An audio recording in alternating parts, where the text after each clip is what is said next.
Welcome. Welcome, everyone.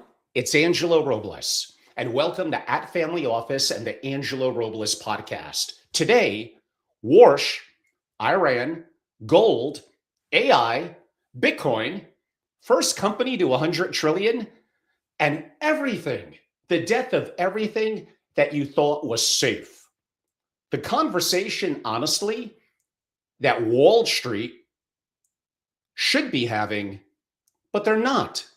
Our special guest today is Ram Ahluwalia, CIO of Lumida. For the fifth time in the last 2 years, Ram, it's a pleasure to say, my friend, welcome back. Ram, I cannot hear you. It's great to see you again, Angelo. It's a real pleasure. I always enjoy these. You're a first-rate critical and global thinker, always on the right trends and asking the right questions. So thanks again for having me. You're very kind. And for my audience that's newer, Ram is not only one of my favorite guests, perhaps most of my intellectual long-form 2-hour plus discussions, geopolitics, macroeconomics, investing, AI, Bitcoin. We have a lot to cover. And Ram, without further ado, let's get right to it. I'm going to start with something that seems to die down, then rears up quick. I think broadly, investors and family offices underestimate the impact of what we loosely define as the yen carry trade. So in some ways, it's been a free money machine. Now, for context, the yen carry trade lets investors borrow, let's say at 0% in Japan, convert to dollars, buy often US assets yielding 4 to 5%. It's become a 20 plus trillion dollar monster, propping up everything, I would argue, from US treasuries to tech stocks. I don't know, Ram, what could go wrong here? So I'm actually not really concerned about the yen carry trade or the rising yen and yen borrow rates. Okay, so the reason why is that it's so heavily discussed that markets and market participants adjust around these risks. What hurts markets are left tail surprises that are not anticipated. The Mack truck coming at you 20 miles an hour from 2 miles away doesn't hurt you. So I actually don't think there's much risk around the yen carry trade. So that's my first non-consensus view for you here. Okay, you're getting right to it. I'm going to give you a little pushback there. Sure. Japan's 0% rates effectively, I think, aren't they subsidizing US asset prices for what, a decade of free money flowing into, let's say, Silicon Valley, treasury auctions, and real estate? Where is this? Just because it may not be a black swan does not mean if it unwinds, it's not going to get messy. Or do you think it simply is short term if it does? The US dollar's also run up quite a bit relative to the yen, despite the fact the US dollar is down relative to other currencies too. So, that effect is offsetting this. And I think that the usage size and scope of the yen carry trade is overblown relative to this impact. Vanguard's not involved in this. The vast majority of investors are not involved in it. Very specialized investors, including Warren Buffett, are involved in this. But even in the case of Warren Buffett, he's doing permanent capital, non-callable carry trades. Those won't have day-to-day impacts. And the nature of how he set up that financing, it's not going to create much risk because it's non-callable. You can't get a margin call. So it's fun to talk about, but I do think it's a nothing burger. I mean, Ram, if Japan holds more US debt than any other nation, of course, outside of our own country, meaning with treasuries, and they run the yen carry trade because they trust the US will stabilize the currency. And might they have a little too much trust? Now, we could get into the politics of it. Recent elections in Japan, very aligned broadly with Trump. I guess Japan is a tremendous friend of the US, but they have a lot of treasuries. I guess you're more comfortable swimming in these dangerous waters. It makes me a little nervous. Yeah, let me share with you. This is a chart of the USD versus JPY, and again, you can see that the US dollar has actually rallied relative to the Japanese yen, since May of last year. So, if you're borrowing in one currency and paying in another, there are a lot of ways to manage that risk too. So, I just don't see much risk around this. I just don't see. I mean, what you highlighted there is more like sovereign risk. If sovereign does something, I think, and you just pointed out there's a lot of alignment there, so it's hard to even see the sovereign policy change. So I don't see much risk. I do see a lot of opportunity in Japan as well as international markets. We have several points of exposure, at least in Japan. We have high single-digit exposure in Japan, so we like that market. We like that in a lot of international markets too.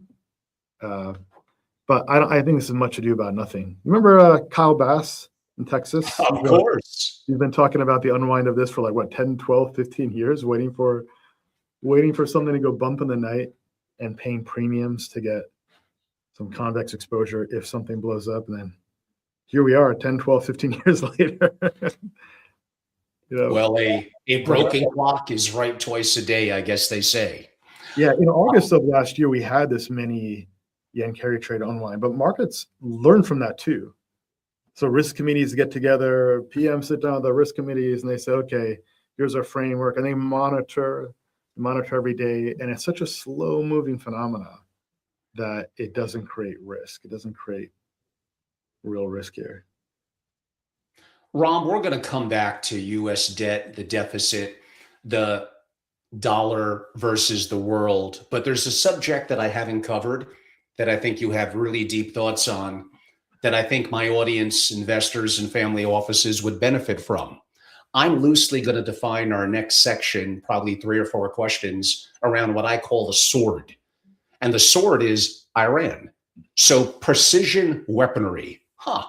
What do I mean by that? Instead of bombs or boots on the ground, the Treasury collapsed Iran's economy with keystrokes.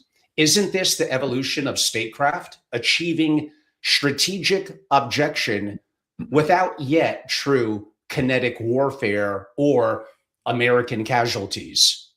It's sanctions as an instrument of foreign policy, and the U.S. has been doing this quite a bit for decades. Really with the USA Patriot Act, I argue it stepped up, right? The USA Patriot Act played an important role in prying open Swiss banks and ending the privacy safeguards that customers of Swiss banks have. And then you add to that the KYC AML regime. But the Ukraine war, the Russian invasion of Ukraine, also elevated the visibility of sanctions, and you had the BRICS countries attempt to formulate some common currency response to this, which was nonsense, wasn't going anywhere because they're not natural trading partners. Now you see some of this in Iran, but I think in Iran there are other issues too that are coming to the surface. You've got a very young population in Iran relative to most countries, and young people looking for opportunity. What started those protests were when the Iranian government had stimmy checks go out in an area that had very high inflation. In an era of high inflation, stimmy checks go out, and the stimmy checks were nothing, and that started provoking protests and riots. So I think that's like the proximate cause for the issues you have here. This deep-seated resentment by the young against unelected leaders, and they want change. If I could build upon a little bit of each of our comments relative to that. So I believe it's pronounced real, hyperinflation creates immediate pressure for regime change or negotiation. In some ways, isn't that more humane than decades-long sanctions that often, in the end, achieve very little or nothing? Yeah, it's self-inflicted. No, you're right. Look, inflation leads to regime change. We've seen that with Weimar hyperinflation. We saw that in the most recent election. Trump won in no small part due to elevated inflation. He ran on a kitchen table, groceries, bread and butter kind of meat and potatoes campaign. The bills are too high, the gas bills are too high, inflation's too high. So yeah, it is interesting to just see how powerful inflation is, and that I do believe is a primary driver of what's destabilizing Iran now.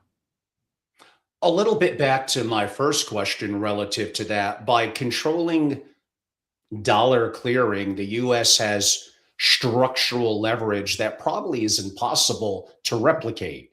Now, this goes down to being the world reserve currency. The US, I guess, unless you're a nuclear power country, will do everything in our power, including militarily, to protect that. Yet it still has gone down and down a little bit over the recent decade or so. How important is this, coupled with the social unrest and change and a rising younger generation that you describe? And this becomes a powerful 1-2 punch. How do you think this could end? Well, I don't think much is going to change, right? There's no good alternative to the US dollar. Oil still settled in US dollars. Our primary trading partners, Canada and Mexico, notwithstanding the recent trade wars and issues, dollar still relevant there. You saw that there was an exemption on tariffs as it relates to Taiwan semiconductor. You're going to see the same thing with Canada and Mexico. Would not be surprised to see a resurrection of the free trade agreements we had. They won't call it free trade, but it'll be very similar. So I don't think there's any alternative. There's no alternative, right? It's not the euro. So I think that the dollar's position is pretty secure. Now the current administration hasn't made it easy for holders and users of the dollar. And their international players and even U.S. players are diversifying away from U.S. dollar-denominated assets. That's true, but it's still the primary settlement currency of the world, and nothing's on the horizon that might change that. China and Russia, I'm assuming they saw this. I could argue they know that they're vulnerable. But doesn't that also deter aggression? If adversaries know dollar exclusion means economic death, and that could lead to civil unrest in their countries and a changing of those in power, that gives the US, Trump, the dollar a very heavy hand, which I guess you hinted at. Mm-hmm. I don't know if I'm almost asking, if you were them, what would you do to counter that? It's a tough counter. Yeah, no, it's a great question. So those are the two countries, along with Iran and North Korea, that would benefit the most from an alternative to the U.S. dollar, right? So they are, Russia's felt the threat of and pressure of sanctions. China sees that. China says, "Gee, we don't want that to happen to us." They started to buy gold instead of U.S. Treasury bonds. That's not going to stop anytime soon. So they need an alternative. Well, the alternative is not Bitcoin for them either. Bitcoin is now identified with Trump and American policy. Now you have more Bitcoin mining. It's not that. So they don't have many choices either. States like to have control of their currency. So they're not going to adopt some decentralized currency, right? They want to enjoy the benefit of seniorage too. They want to limit capital flight too. They want to control their population. So, the best thing they can do is buy assets like gold, and that's what they've been doing. That explains the bid in these assets. The other is rare earth materials, a kind of pseudo currency. Use that as a bargaining chip. But they don't have a great competitive position. There are very few alternatives. Right? The United States is still the least dirty shirt in the laundry basket. Well, we're going to dive into that and how this plays off my next series of questions and kind of economic statecraft. I could almost call it the Besant doctrine. So why don't we start with, do Trump, Besant, and the US reward, I'm going to use the word reformers? The 20 billion Argentinian swap rewards Malay's pro-market reforms while crushing Iran's theocracy. Isn't that exactly how a hegemon should behave? heavy-handed or not? So the policy will be to expand emerging market adoption of US dollar-backed stablecoins. We're going to do more of that. Stablecoins are an incredible instrument to advance US dollarization around the world because most people live in regimes with high inflation rates and they want a stable currency to provide for their families and save. And so the US dollar adoption will go up around the world. So that's one. On Iran, I mean, they have sanctions in place. I'm not sure what's incremental to that per se. Right? I don't think they. Obviously, it's a topic of focus. But I think that the sanctions card's been played. Now there are other questions there. Oh, Ram, you bring up some very interesting things that I have spoken about. Earlier in the summer of 2025, I don't think it got enough messaging and credit. And whether it was Bessent, Trump, broadly his administration, I'm going to go with somewhat genius. And pardon the pun, it was called the Genius Act, which relates to what you spoke about as stablecoins. And if the US dollar is somewhat of a Ponzi scheme backed by nothing, this could be a hell of a way to keep that Ponzi scheme going, I could argue, for decades. Did you want to expand a little bit about the Genius Act stablecoins and why it may have been a underratedly brilliant move? Yeah, well, two things. One, so what the dollar is backed by is the foreign reserves of the United States. The issue with the foreign reserves is that the quality of those reserves have declined over time, starting with the 2008 financial crisis. And second, there's been a willingness to print money. It's called quantitative easing, which again is also a post-2008 financial crisis issue. So there's a backing for the dollar. It's the foreign reserves we have.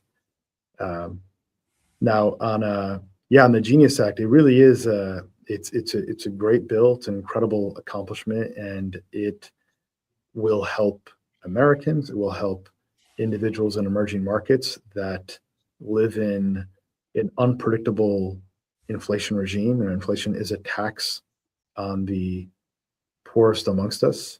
It causes a lot of issues, from a funding perspective, if you're Treasury Secretary Scott Bessent, you are the number one salesman of bonds globally, specifically U.S. sovereign debt. So if you have stablecoins taking greater share in emerging markets, then you are broadening the base of eligible buyers in a world where China's purchasing gold, and a lot of large money managers are moving away from buying U.S. sovereign debt. So, it's an incredible policy. It's a very good policy. Back a little bit to the broader themes that we've been discussing, because I do think we're not hearing enough about this, and family offices, they kind of need to be pounded with it. And we're going to get to in a second what they could do and benefit from it. So the BRICS alternative, like the digital yuan, are 10 plus years away from some sort of maturity. The Genius Act and stablecoins may have been a brilliant counter to that from the US government. If the US weaponizes and it forces adversaries to waste their money, time, and resources building likely inferior systems, I mean, that's kind of strategic. We have them playing defense, taking their mind off offense, while the US, the dollar, maintains compounding advantages. Now, there's nuances around that could run very deep. Yeah. And I know we covered it to some degree already, but what a powerful strategy. Yeah, there's no BRICS alternatives going to come anytime soon, next 10 years, next 20 years, next 30 years. First off, by the way, Trump has said if there's any attempt to do that, he would inflict sanctions on those. And we haven't really seen much discussion of that. The second thing is you need some trading relationship between these countries, and they're limited to few natural trading opportunities. For example, Brazil can export oil, well, so can Russia. What's the natural trading arrangement between these two? Mm-hmm. So you need to have that. The United States has all sorts of trading relationships we export energy. We also import energy. We export defense equipment to Saudi Arabia. We might import low-cost oil. A lot of trading relationships that makes the U.S. dollar ensconced in these systems. BRICS doesn't have any of that. So I mean, correct. They're natural adversaries too. Like China and India are natural adversaries, right? So India and Japan and South Korea and the Philippines don't want to see a rising hegemon in China, right? So it's just difficult to get any alternative off the ground. I mean, everyone has predicted the dollar decline. I mean, since I was a kid, going back to the 70s. And yeah, I mean, guess relative against gold, sure. But as a form of currency actively used in the world, it's been very dominant. And yes, as I mentioned, weaponization has proven the dollar to somewhat be indispensable. Why don't I change my question or progress my question into, if I'm a significant family office, what does all this? Should I be afraid that I have too much in treasuries? Do I have too little? Should I have more in gold? Uh, how does this impact from the yen? This impact from the yen carry trade to Iran to everything we're talking about? The impact of, let's go with cash and fixed income in my portfolio. I don't know why people own sovereign debt, especially U.S. treasuries. There's a few bubbles out there. One is the U.S. sovereign debt bubble. Another is OpenAI stock. Those are two bubbles that are easy to identify. I don't know why people own treasuries unless you're going to close on a mortgage next month, which family offices aren't. It makes no sense. There's a lot of yield you can find in the world, and owning treasuries that are going from a 4% rate down to 3% in an environment where inflation is 2.8% doesn't make any sense. It's obviously a bad decision. I find it amazing that people don't, diversify away from owning U.S. sovereign debt. And look at the picture for rates.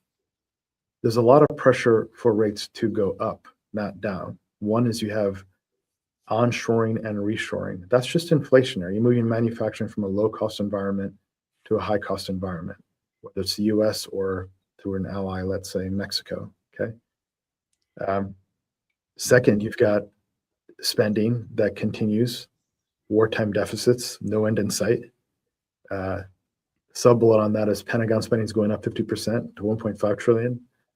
So, the borrow costs are increasing. The borrowing needs are increasing. There's no addressing the entitlement issues. So it's hard to see a world where rates move lower. Inflation remains stickier and higher. We're at 2.8% inflation, and the Fed is cutting rates. We're not even at the 2% inflation target. The Fed is cutting rates. There's more pressure on the Fed to cut rates. This is why commodities are rallying. Pick a commodity, they're all going up, right? Whether it's a currency-related commodity like gold or silver, which are still up for the year, by the way, notwithstanding the correction 2 weeks ago, and also copper. So, owning sovereign debt and owning U.S. treasuries is got to be a really stupid asset allocation decision. There are many alternatives to owning U.S. debt. Many alternatives to owning U.S. debt. We are going to hit that one hard a little bit later, Ram. There was an exercise for my members primarily that I did. If I'm a $30 billion, let's broadly go with the word liquid family office, and I'm relatively mediocre in my aggressiveness and really looking at a 100-year plan, what are allocations going to be? And we'll play that with you a little bit later. I'll give a hint. It sounds like I got way more in treasuries and fixed income than you think I should, but we'll give that hook and jump onto that later. So you mentioned kind of physical assets as a monetary rebellion, or at least my words, when central banks are buying tonnage. So the crash of gold after what, 5,589 and 11% correction, like you said, ballpark about 2 weeks ago. Now let's bring gold into the picture relative of our current discussion. And what is your take? And perhaps broadly allocation or reallocation recommendations to families. it's a difficult read where we stand today on gold. I mean, there's the fundamental bid, which is around initially start with China, and then momentum caught onto it, and now it's carrying on that account. But I would say, where we stand today, and as I mentioned, we picked up both gold and silver shortly after the rout 2 weeks ago. We still have some exposure now, but these are like high momentum assets. So when those trends break, you're supposed to get out. So it's hard to give a kind of an asset allocation decision on an asset with that much momentum, right? Gold is up 72% in the last year. So the market is trying to find its direction right now in gold as we speak. Let's see if I can find a chart for you that I can share on the screen here. But right now the market is it's just trying to find its direction on gold. So we'll have to see what happens with it. But you can see here is the parabola. That parabola burst, corrected from 5,000 from this level here, bounced, and now it's just trying to find some direction. So I don't think this is an intellectual exercise around, hey, what's the direction of gold? I think you have to look at the phenomena in the market around gold and other commodities. So I have some exposure here, but I'm prepared to reduce that if that trend breaks. There was a study that someone shared with me this morning, and broadly my knowledge of working with families, I believe it to be true. The percentage of commodity investments broadly, commodities by family offices, is about 2%. I think shockingly low. But within that, I believe it might have been Goldman Sachs, under 1%, I think it was 0.9, so almost 1% is in gold. If I'm a typical $500 million, $1 billion, $2 billion, $3 billion family office, doesn't that seem too low to you? Yeah, no, I agree. I think you got to have a couple points of exposure at the least around commodities. I think that makes sense. We're in a commodity super cycle. It's not just gold. It's copper, which has a demand from data centers. It's silver, which finds its application in memory. So it's uranium, and there's a uranium story out there too. So it's all manner of commodities. You shouldn't own commodities all the time. There are certain times where you want to own commodities. In the 70s, commodities did really well. This is not the 70s. We have more productivity growth and more earnings growth, but there are some echoes of the 70s in the current environment, both kind of the geopolitics and the kind of sticky and persistent inflation, although at lower levels than we saw in the 70s. So, I think, there's a role for commodities, and it's performing. It's got strong momentum. I think that makes a lot of sense. Let me double back briefly real quick on the whole bond piece. I think these are related conversations. I mentioned there are alternatives. Let me share this with you. This is the free cash flow yield of Comcast. Comcast is a dinosaur company that is in the cable business. People have been cord cutting, but they own things like NBC Universal and take a look. I mean, it's got 19% free cash flow yield. Okay, that's free cash flow. That's you have a claim on this cash flow by owning the equity of the business. The stock is up 28% year to date. This is one of our stocking stuffer kind of Lumida 2026 stock picks. But that's an example. There's many stocks like that. Why would you want to own bonds in that environment? It's a real earning stream too. It's not a nominal earning stream, meaning it's a real asset. So, you have better inflation protection. And commodities also play a role in inflation protection too. So having some exposure, that's a good idea. Markets move back and forth between fears of slowdown, fears of a recession, and then fears of inflation. We are in a run it hot policy world, and markets are worried about fear of inflation. So that's why energy, oil field services are outperforming tech indices like QQQ, which are over positioned. People own too many of them. Okay. And that's why commodities are doing well also. And Ram, we may have a little different perspectives. Back to gold, you're going to be more of a pure investor. It's simply easier to do the paper trade. I'm going to be worried about risk, sovereign risk, broadly governmental, what could go wrong. I believe some of the paper risk is a risk in and of itself.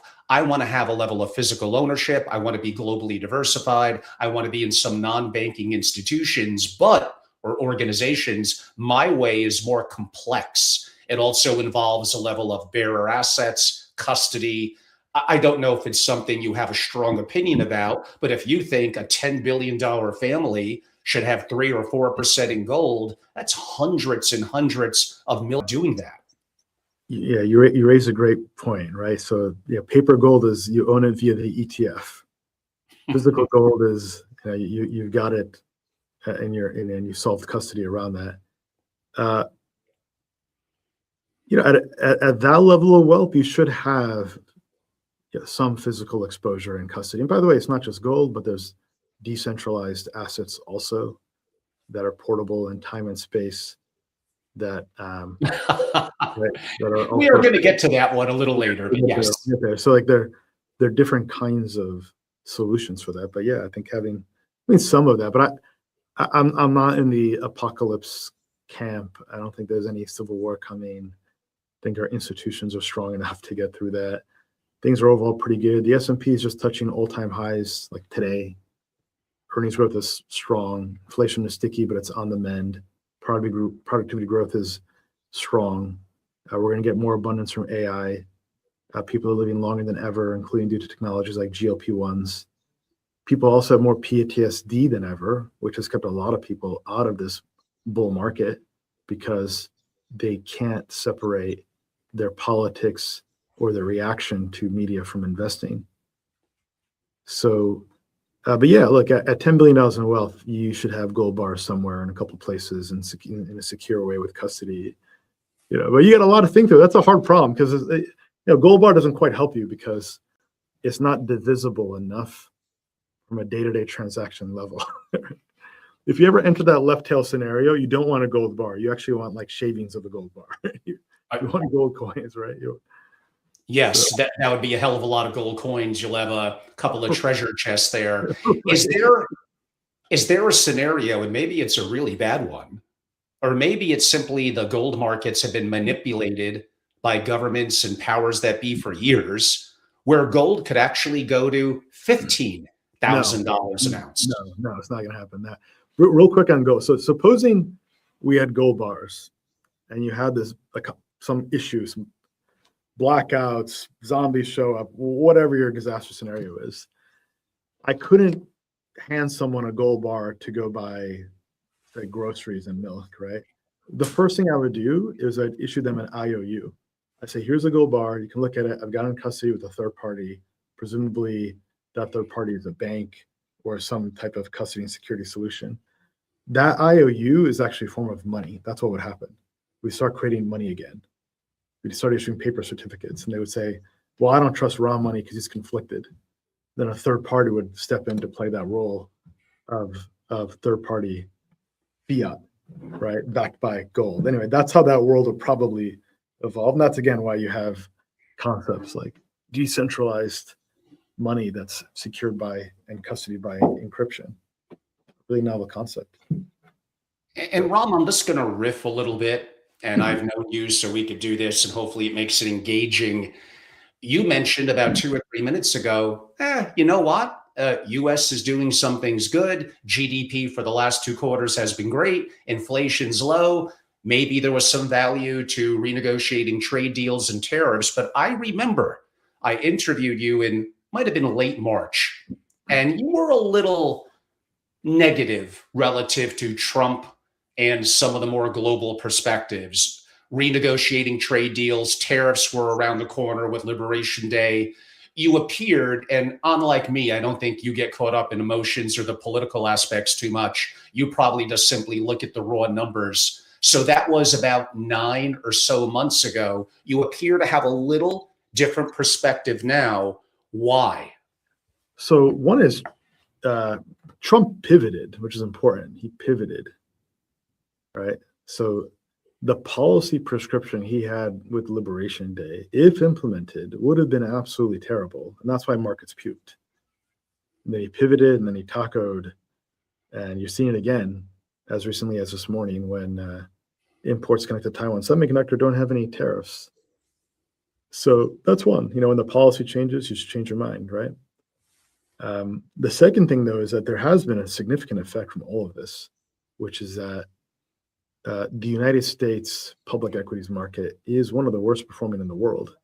Even if it's up 18% in the last, say, 12 months, it's lagged almost every country out there on all parts of the world, whether it's South Korea or South Africa or South America, South anything, Japan, Canada, Germany, Greece, Italy. Remember the pigs? We used to make fun of the pigs. Pigs are doing great. Pigs are running circles around the US stock market. So there were consequences from that policy mix that have been negative for the performance of US assets. That's true. The macro and markets are related but distinct objects also. The macro is pretty good. Might not feel good, but it is. It is pretty good. We talked about those conditions a bit earlier. It's not good for recent graduates. It's not good for recent graduates where the unemployment rate is unusually high.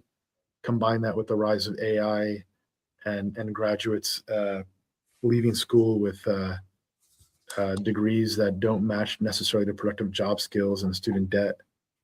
That area is not doing too well. But overall, this is a stable economy. It's a services economy. Like the number one employer in the vast majority of the United States are healthcare and hospital related, because you've got this aging demographic. The baby boomers are at peak retirement age, and they've got record balance sheets. They have record equity in their homes and in their stocks, and they are spending. They're spending on travel and leisure. They're spending on cruises, spending on restaurants, spending on elective health. So yeah, the economy's fine from a market's perspective. I think the policies have impacted asset class performance. That's true. Ram, I'm going to go a little bit back to, and I had my reasons. I wouldn't quite say a diversion for a couple of questions, but now tying in, let's call it the US dollar and gold, but a little different perspective. Judy Shelton is relatively a not overly well known, but I think brilliant in work that she's done as an economist in her books. And she talks about, published, I believe it was 2024, Good as Gold, a framework about how the US dollar can be backed by gold again, not by returning to whatever Bretton Woods in 44, but by using modern financial instruments. Imagine a gold-backed treasury bond issued on America's terms, settled in today's technologies. That may relate a little bit to stable coins we mentioned earlier, to some form of central bank digital currency. What perspective would you have? Bad idea or maybe good? Sovereigns don't want gold-backed money. The tendency and nature of fiat is to enable political powers to spend without controls. That's just the tendency of things. We've seen this throughout history. It's one of the drivers of the demise of the Roman Empire, right? The debasement term comes from the Roman Empire, where they had coins which were backed by a certain amount in ounces, and then over time it was debased, right? So this is the tendency of things. You're not. This is a one-way door. You don't run it back. And after 2008. We had these experiments with quantitative easing. We started purchasing mortgage-backed securities and treasuries, and extraordinary interventions that were ideas in textbooks that most economists never thought we'd actually try. One of those textbooks was written by Ben Bernanke. There was a PhD thesis on it, on the concept of quantitative easing. And as the leader of the Federal Reserve, he actually kind of pulled the glass and pulled the trigger on that. Surprisingly, he did it years after the 2008 crisis, like when there was debt monetization with the Maiden Lane portfolio, for example, that the Fed held, Sure. and then continued it and brought it back in COVID. So, but yeah, you're not going to see any return to any kind of gold back currency. It just doesn't happen. Look at Argentina's default in 2001. Look at what FDR did with the U.S. currency when it was gold backed. It was I think people don't necessarily know this, but it was deemed illegal to possess gold. There was a forced conversion overnight. Of course. It was a theft against the citizens, 100%. of which the government is representing to protect, right? So, but the nature of things is government issued currency goes down in value over time. That's not going to stop. That's not going to stop. Governments exist to preserve their power over the people. I don't really think they necessarily represent the people. You mentioned before, I'm going to lump them together, and it may fill out part of our commodity story, silver and copper, both more useful metals than gold, broadly speaking, in industrial use, and especially AI, solar. They took a big hit as well, I guess, made a bit of a comeback. But the macro story, and we'll get more into AI a little later, how could you not be bullish unless you feel it's really manipulated in silver and copper, as well as others, rare earths, etc.? Yeah, I like both the fundamental themes and stories behind them, especially copper for the reasons you pointed out around data center. But silver also has a good story as well. But these names have a lot of momentum behind them, and when assets have a lot of momentum, they attract momentum investors and momentum traders. So they will start to correlate to anything else with momentum. Okay. So you'll notice, for example, like Bitcoin is down and like software stocks are down. There's a natural correlation between those two. The reason why is because I'm going to make this up now, this profile, but think of it like your prototypical West Coast tech bro. They own SaaS stocks, Tesla, Bitcoin. The portfolio is rising and falling together, right? So, so everyone's talking about gold and silver and copper now, and it is a momentum trade now. They will rise and fall together. They're cross-correlated now. They're very much like the same trade now. So they added really good diversification like 1 or 2 years ago. It's still a decent opportunity now, but it's how you approach it should be very different. Like 2 years ago, for example, we all knew about the copper demand because of the connection to data center. Everyone knew that. And copper had an incredible run.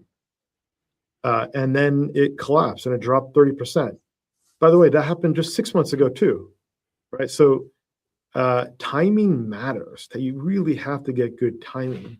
Let me show you a chart of copper, for example. Please. I'll show you when I got into copper also.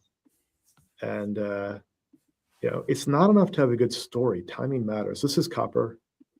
This is a 3-year chart of copper. This is the 2024. So for those that remember, back in April and May, if you tune into Bloomberg, everyone was talking about copper and data center. It takes 18 years to build a copper mine. Well, guess what? The cure for high prices are high prices. Someone buying here at 30, get back 20%, right? But if you buy it near a trend line, you're in pretty good shape.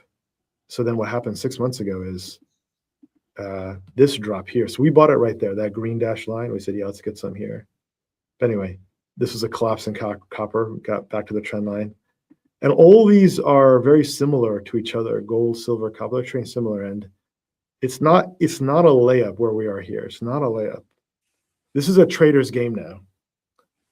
It's a trader's game. It's just about technicals at this point. I'm going to see if I could phrase this into a question. Like you said, the commodities, gold, silver, copper, etc., kind of sold off together. But gold settles physically outside of Swift. Copper moves on what? Ships, not digital rails. When every financial flow, I go back to the word I used earlier, can be weaponized, don't commodities become the only true neutral reserve asset?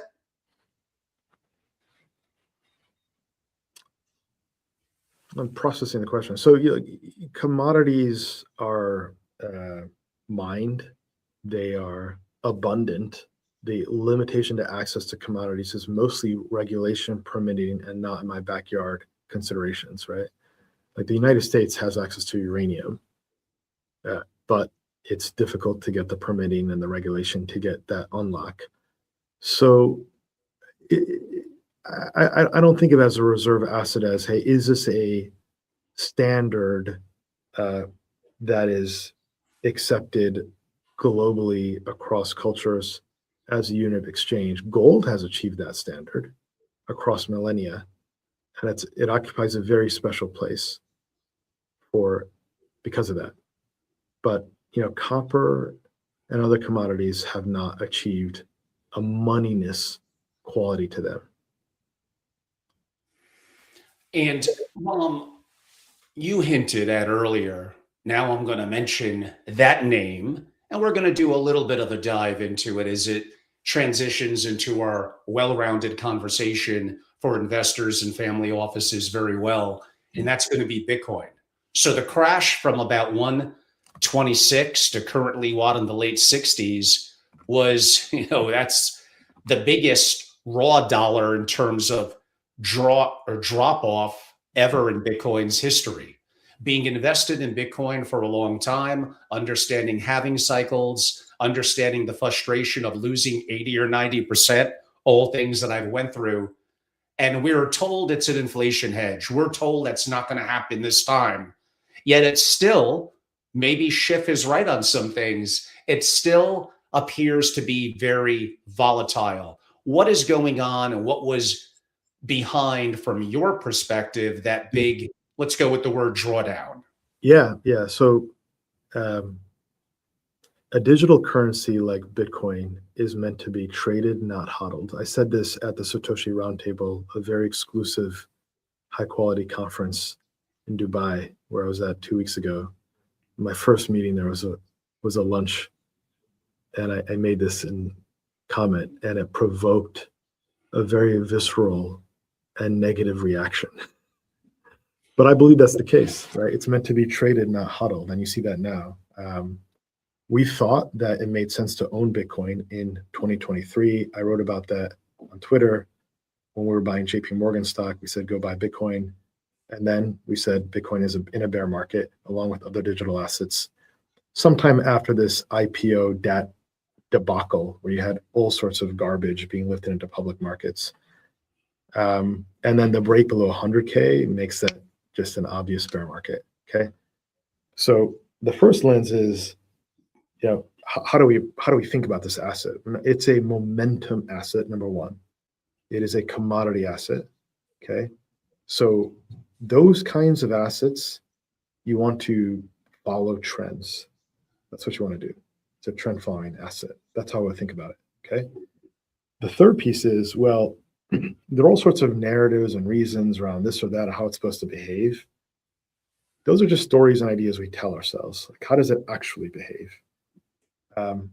Bitcoin has sold off along with other high beta names,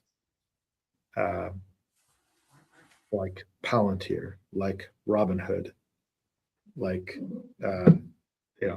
small cap growth stocks, like IPOs, like robotics, right? That's what's happened to it. So it's a momentum asset. It's an attention asset also, meaning it does well when there's not much in the way of a competing narrative. So in 2023, you had the March banking crisis. You also had a lot of skepticism around the Federal Reserve and QE and stimulus checks and all this stuff, the hangover of that, elevated inflation. And there wasn't really a competing narrative yet. Chat GPT was still early. NVIDIA still wasn't really on people's radar at that point. So that was a climate when Bitcoin could do really well. Fast forward, Bitcoin and these cryptocurrencies are competing with narratives like AI, quantum stocks. Remember quantum stocks? Those are in a bear market too, along with Bitcoin. And along with other momentum attention, hot money, speculative assets, right? So they rose and they fall together. And that's what's happened here. So that the hot air is left. There are other drivers too, of course, right? There's the 4-year cycle. So the OGs, they started selling around August, September, October of last year, as early as 124K. These OGs, they're sophisticated, they're savvy, they've been through a few cycles. When the insiders start selling, watch out. Every market has a set of insiders. When they start selling, should watch out. They're the most informed parties. So, all of that is why, Bitcoin went into a bear market. That's how we got to where we are. Well, let's go a little back and forth on that. You're correct about the OGs because wallets could effectively be tracked. And from my interviews and conversations with them, it did happen, and money moved to other forms of proof of work that are deemed to be maybe not as much part of the system now. Think Zcash and Monero. But we don't want to do an overly deep dive into crypto, but using words that you hinted at earlier, traveling in space and time, and I could have it in my head and I could travel the world in theory with billions of dollars without having the tonnage or the cost of storage and realistic maneuvering with something like quote unquote physical ownership of gold. Now, this goes back to the bigger question. Again, you're more of a hardcore investor. I'm also thinking of hedging risk. What happens when things go wrong? And things do go wrong. Simply look at history. So therefore, I mentioned families have under 1% in gold, let alone only physical. They for sure, most have under 1% broadly in crypto, let alone only Bitcoin. Would you agree? And even if not as much from a tactical investing perspective, from other perspectives, they should have multiple forms of ownership of Bitcoin and crypto that maybe should be 2 or 3%. So I sold all my crypto. I'm out. That's what I'm doing here. Okay. Now I do have exposure through off-grid Bitcoin mining, which is where you take stranded natural gas that otherwise would be underutilized or flared. And instead, the team we work with, they put on these generators that combust the natural gas. They mine cost of Bitcoin production is 35,000. They sell at a prevailing rate. Then I make a 20 or 30, 40% yield on Bitcoin. So I'm doing that. That makes sense because that makes good economic sense. The stranded energy, the cost of Bitcoin is primarily in the energy. So if you have low cost, essentially free energy, then that's a good edge. So I like that. You mentioned Zcash, the other one. So I think people have to understand like how crypto works. Like Zcash down 40%, by the way, in the last month. It's a privacy crypto token along with Monero, for those I don't know. So what happened is some time ago, Balaji, Srinivasan, and other quote unquote insiders get together and they say, look, the next year, the story is going to be this token. We need privacy money. And there's a fundamental basis for it. Bitcoin is great for law enforcement because you've got an immutable public ledger, so you can follow transactions, right? So it's great for FinCEN and surveillance and law enforcement for those reasons, right? So they said, gee, like, why don't you get a privacy coin? That's just a story and a meme. And if you're close to these insiders, you have an edge. You can do well. If you're not, then the risk is you fall in love with the story, the meme, and then you're getting dumped on while insiders that conceived of this story are selling out. So that's the risk with this category. Now, in terms of exposure, we talked earlier about how there is really no alternative to the US dollar as a global settlement currency. There is none. Like, where is that alternative? It's not the dollar. It's not the euro. Okay, there is no alternative. Now, what about a non-sovereign, decentralized digital currency? Well, conceptually, that makes sense. Conceptually, that makes a lot of sense. Larry Fink's been talking about that. BlackRock's talking about that, right? Has attributes that are different from gold. It's portable in time and space. But is it a great store of value? No. I mean, you see that. It's in the evidence. It's not. Is there a role for it? Absolutely, sure. Um, your exposure should be timed and managed well. That's the issue with this. Like you really have to know what you're doing, right? These are volatile assets. These are volatile assets, right? Like I was at a holiday party 2 Decembers ago. There was a founder, a well-known founder, CEO of a prominent crypto protocol, and he said, "Congratulations, everyone! We did it. Bitcoin's 100,000." The same holiday party a year later, and he said, "Bitcoin's still 100,000." Meanwhile, the Nasdaq, the SPY, had gone up double-digit percentage points, and now fast forward, Bitcoin is 70,000 or so. So the opportunity cost is significant, right? Imagine the S&P goes up 20% year over year, and your assets down 20%, 30%. The opportunity cost is significant. So you need specialized managers that know what they are doing, that are not ideological. You can't be ideological. You're going to see a lot of ideologues get hurt and carried on a structure, and the followers are going to lose money. There are a lot of ideologues out there. They're different tribes. Okay, MicroStrategy has a tribe.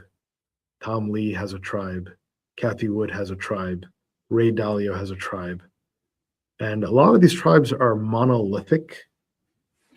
They have this kind of hardcore vision and this compliance. You must comply with the vision. Mortgage your house. Buy this. I don't think that's going to end well.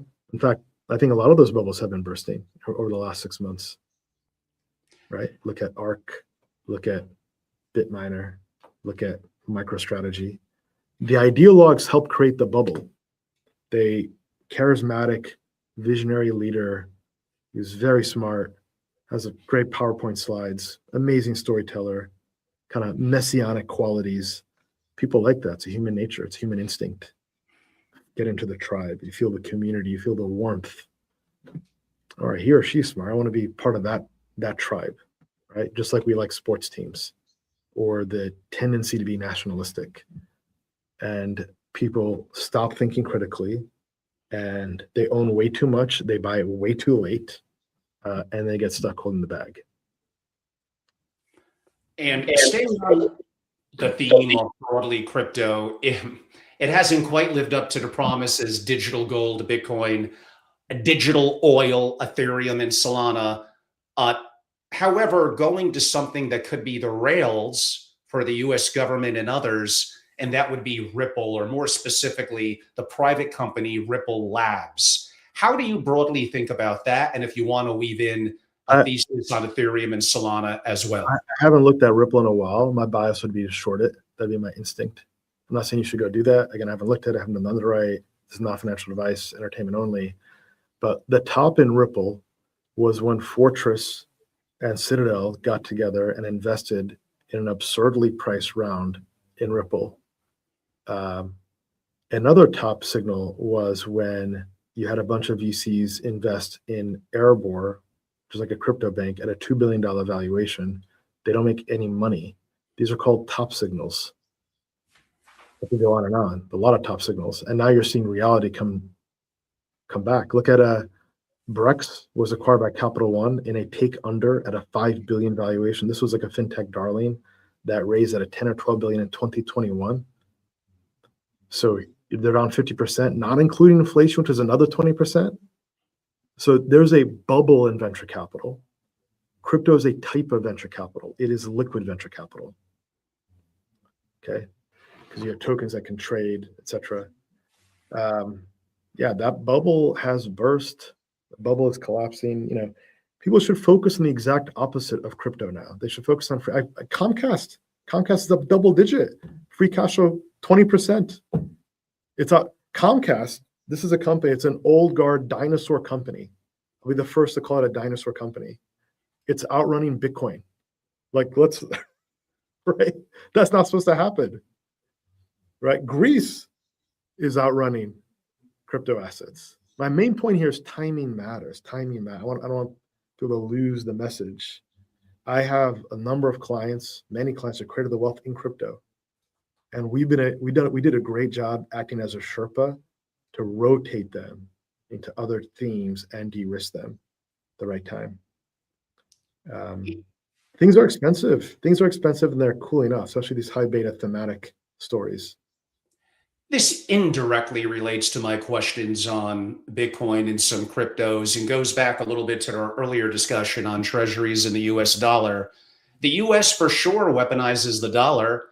Russians or certains lost what, 300 billion in frozen reserves because basically they were quote unquote settled in dollars. When the system can be seized by political decision, does that change the perspective globally ex-US when the dollar is so dominant, when, well, Trump is Trump?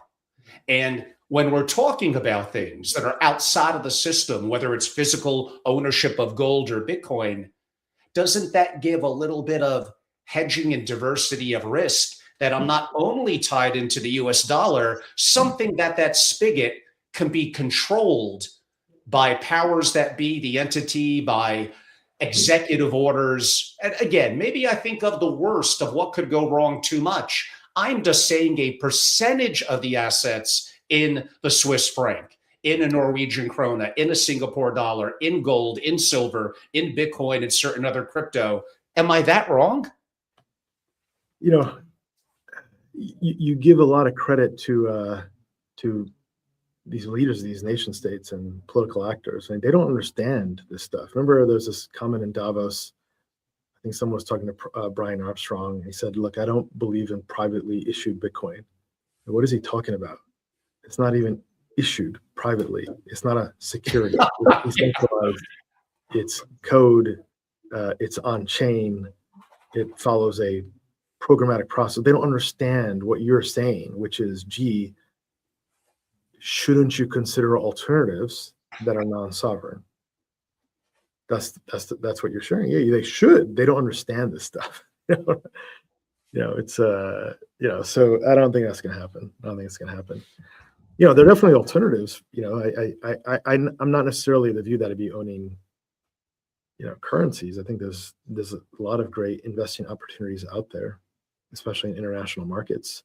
What they are doing is investing in them in their home countries now, because that's working. That's beating the S&P. They're happy to do that, so they don't need to think right now. I'm not sure people fully realize just how strong international markets are versus the U.S. It's not just a mild level of outperformance. It is strong. It is lapping 2 times or 3 times. Santander, leading bank in Spain, is up 130% in the last 12 months. Spain, the country, just buying the ETF, buying the S&P for Spain is up 80%. And that's not I'm not cherry picking. They talk about many other countries. So they don't need to think because their home markets are working. Well, let's have a little pushback, Ram. I hear what you're saying. You're using a short window, which doesn't historically necessarily hold up that well. You mentioned Spain. Spain is definitively a socialist country. These are small countries. Small things can move the needle. I look at the big picture, the US versus China. To me, it's really where it's at. That's no disrespect to other countries some of them are doing amazing things in their little bubbles. But under the thumb, I could argue, or could be, of the US and China, and AI, the 2 most dominant countries by far in the future of AI, which is going to be horizontal, going to touch everything. Well, enjoy their little experiments that some countries, like you mentioned, Spain, are doing now. How is this going to hold up to the rigor of AI and job loss, in enhancements in 10x production? There's so much going on. Not that I wanted to quite jump in to the AI discussion just yet, but you seem to have nudged me into it. So it's important not to put these other countries in a box and dismiss them. Well, they're socialists. Like Ram is a capitalist. I'm a capitalist. I believe in free markets, individual liberty, rule of law, and freedom, and human flourishing. That's what I stand for. Those are my values. Okay. Spain has done a number of labor market adjustments, reforms. Spain is growing faster than Germany. It's growing faster than France. It's growing faster than Italy. By the way, Greece is a story too. All those countries have stories. There's a defense investment. Germany has finally exited a 3-year recession, right? So there are multiple good stories out there. Said another way, like these labels, like Spain is social, that's all priced in. That's all priced in. That's backwards, rearview mirror. Japan, same thing. Japan's got a corporate reform story, right? The JP Morgan of Japan is called MUFG. Guess what? It's up 45% in the last 12 months. It's lapping JP Morgan. I think it's like double the return on JP Morgan in the last 12 months. Japan, great corporate reform story. They're starting to unlock buybacks or encouraging competition. The regulators want to stop these, keiretsu kind of regimes where you've got entities that don't have much transparency, and so all that's constructive. So yeah, no, I think there are a lot of, even China. China's outrunning the S&P, and China is the direct object of Trump's ire. Like tariffs are coming down in a lot of places except for China, right? Even China's outrunning the S&P 500. So now they're not socialists, they're not capitalists, they are something else. It's a very unique mix of capitalism and autocracy, right? And industrial policy, right? So yeah, I'd be cautious on assigning a label to a country and say, okay, it can't work because of this or that. Well, France, I like to make fun of France. France is outrunning the U.S. I'd be the first to make fun of France. I've studied French for 7 years, by the way. A country where I can't email my employees, and I'm embellishing it a little bit after 5 o'clock. With 35-hour work week, and yeah. Now, but Ram, though, when I look at the world on fire, 9 countries having nuclear weapons, the AI race between U.S. and China, the Cold War between U.S. and China, the fact that the U.S. has incredible energy reserves, natural resources, rule of law, capitalism, venture capital, incredible farmland, wickedly good markets. We could debate some of that. The world kind of settles in dollars, and socialistic countries like Spain and many others, the talented people that are creating, and they're creating something that's being taken from them from blocks of 60, 70%. They're going to have a capitalistic urge, which many of them have done. Look at the UK in terms of moving out. Is that the short term? And the reality is incredible entrepreneurs build companies, employ people, pay taxes, and now that's gonna disperse in the coming, 6 months, year or two. I don't see of what you're saying as being long-term. That means I have to be so tactical moving out of certain positions. Is that realistic? Yeah, these are multi-year swings. It's not tactical at the quarterly level, but tactical at the annual level. Yes, at that level, yes. That is required in the world ahead. The pace of change is only accelerating with AI. The pace of change is increasing just with the policy volatility that we see now, right? We have this AI tool we created at Lumida called Lumida Invest, and we have a feature in there it's called Trump Watch. It just tracks what Trump says, because you have to track what Trump says now, right? Like it's doing a lot of tracking. Right, it's doing a lot of tracking. So it's that's just reality, right? I don't make the rules. That's just reality. Reality is adjusting very quickly. So some people are like, yeah, you're right. Like the United States is an incredible investment opportunity set. If you look out over decades ahead, sure. But a 20, 30, 40% opportunity cost, most people would find is material, and they would want to act on that. If it's a 5% swing, then okay, maybe we let that one go. Sure. Maybe 2 follow-up questions that directly and indirectly relate, and maybe more big picture, macro, and directions of society. One, although it feels like old news now, 2 or 2.5 weeks ago, Davos. And it seems like Trump, Bessent, and Lutnick went in there swinging. Mainly on Greenland, but a variety of other factors. What is your take on it from a U.S. or non-U.S. perspective? And really, has it had in the moment any impact? And how should family offices be thinking strategically and tactfully on their investments relative to the actions that came out of that? I thought it was the most productive Davos we probably ever seen because it no longer was an echo chamber and a bubble of people talking to each other that kind of agree with each other. There was more debate. It wasn't just Trump and Lutnick, but you also had, for example, Germany's Chancellor Merz, who was criticizing the European Union and criticizing Germany for neglecting their investment in nuclear, for example, and talking about the need to deregulate. You also had Elon Musk there. You had the CEO of Coinbase was there. So this is a far more intellectually diverse mix than we had ever seen before. So that's all great, very productive, helpful. Candid conversation. So in terms of family offices and kind of takeaways there, I thought it was very interesting to see Carney's speech. I thought Sure. Clearly he's a very high IQ individual. He would run circles around anyone in the U.S. DNC, as far as I'm convinced. He just operates at a different level. That's a pretty low benchmark in the U.S. DNC, but I hear you. But his intellectual caliber is very high.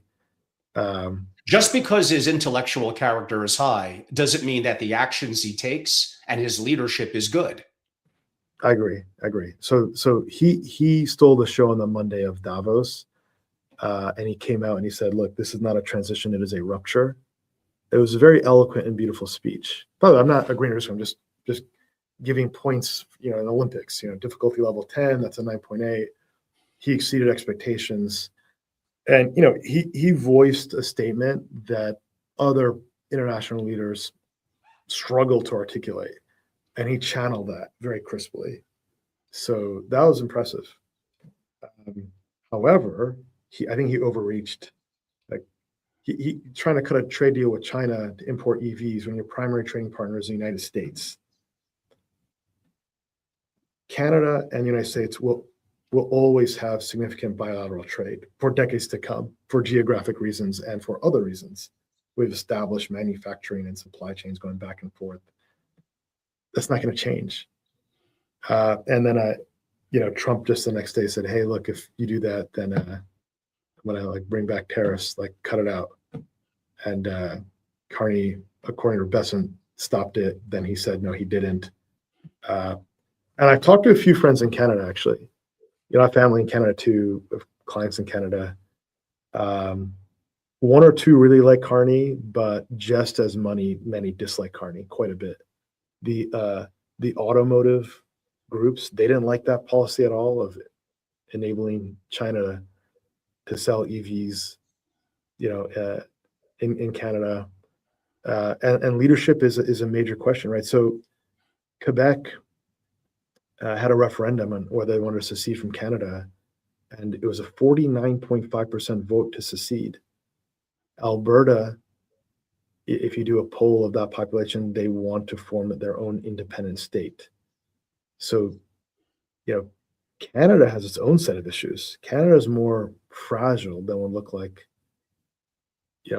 looking from Carney's speech. So Carney overextended himself. It was a beautiful speech, though. Just way overextended. And, it goes back to realpolitik. This is the era of realpolitik. And hegemons will hegemon. And the U.S., will hegemon. And, that's what happened. I don't think I think you can discount a lot of actually what Carney said. I don't think that China deal really goes much anywhere. I think you'll actually see something like the USMCA come back again. I would not be surprised. I won't call it that, but you'll see something like that again. I wouldn't be surprised if Besant called his counterpart in Canada or Carney himself. I mean, after all, Carney ran their central bank before and said, "Hey, look, work with me on this. Just walk that back. We'll get a deal done together. Just work with me on this." Some conversation like that probably happened back channel. And, I don't think you're going to see much velocity or change come out of what Carney said. I mean, the world is so offsides relative to the policy posture that the Trump admin has. They weren't prepared for that. Not prepared for that. Think about like Greenland and military spending, and it's not prepared. It is a major whipsaw to them, and they can't really adjust quickly enough. So, Ron, I'd good. like to talk about your backyard. You're building a successful company. Thank You you. have more and more employees than when I spoke to you last year, and kudos to you. You happen to be building it in New York City. I don't know, Mr. Wonderful Kevin O'Leary said, never, never, never do that. You're doing it. Maybe there's a variety of reasons, talent, college resources and talent, etc. But that's kind of the part one, why. And then I'm going to turn my attention, which relates to the topic that we're leaving, and that would be the rise of socialism. Mamdani's the elected mayor. He's a socialist, probably I could argue a communist, but let's see how that plays out. What happens when cost of goods, when taxes go up? Well, the people that pay a lot of the taxes, who are smart people, educated, high earners, often building companies, are going to leave. They're going to move.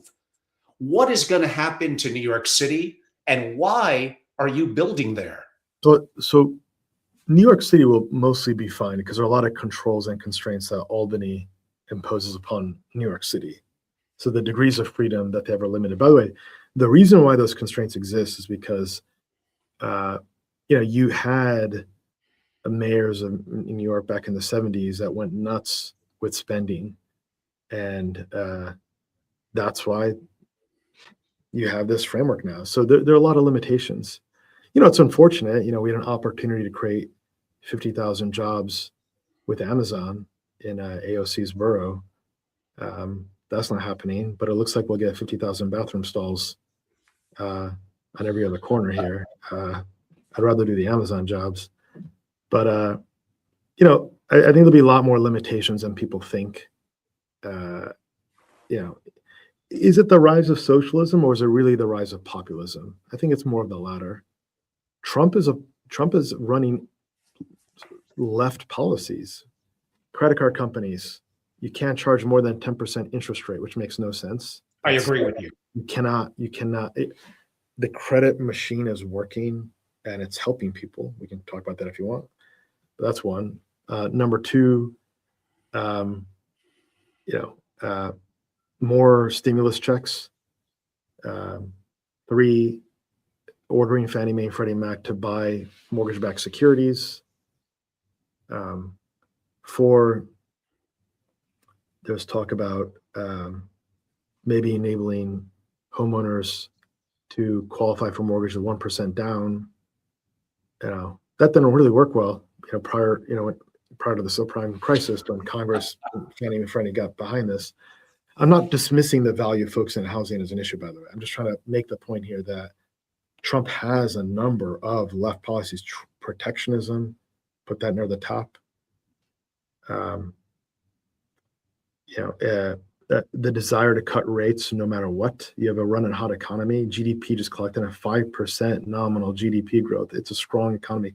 Record earnings growth, double-digit earnings growth, 12% earnings growth. S&P all-time high. Cut rates. That's the message.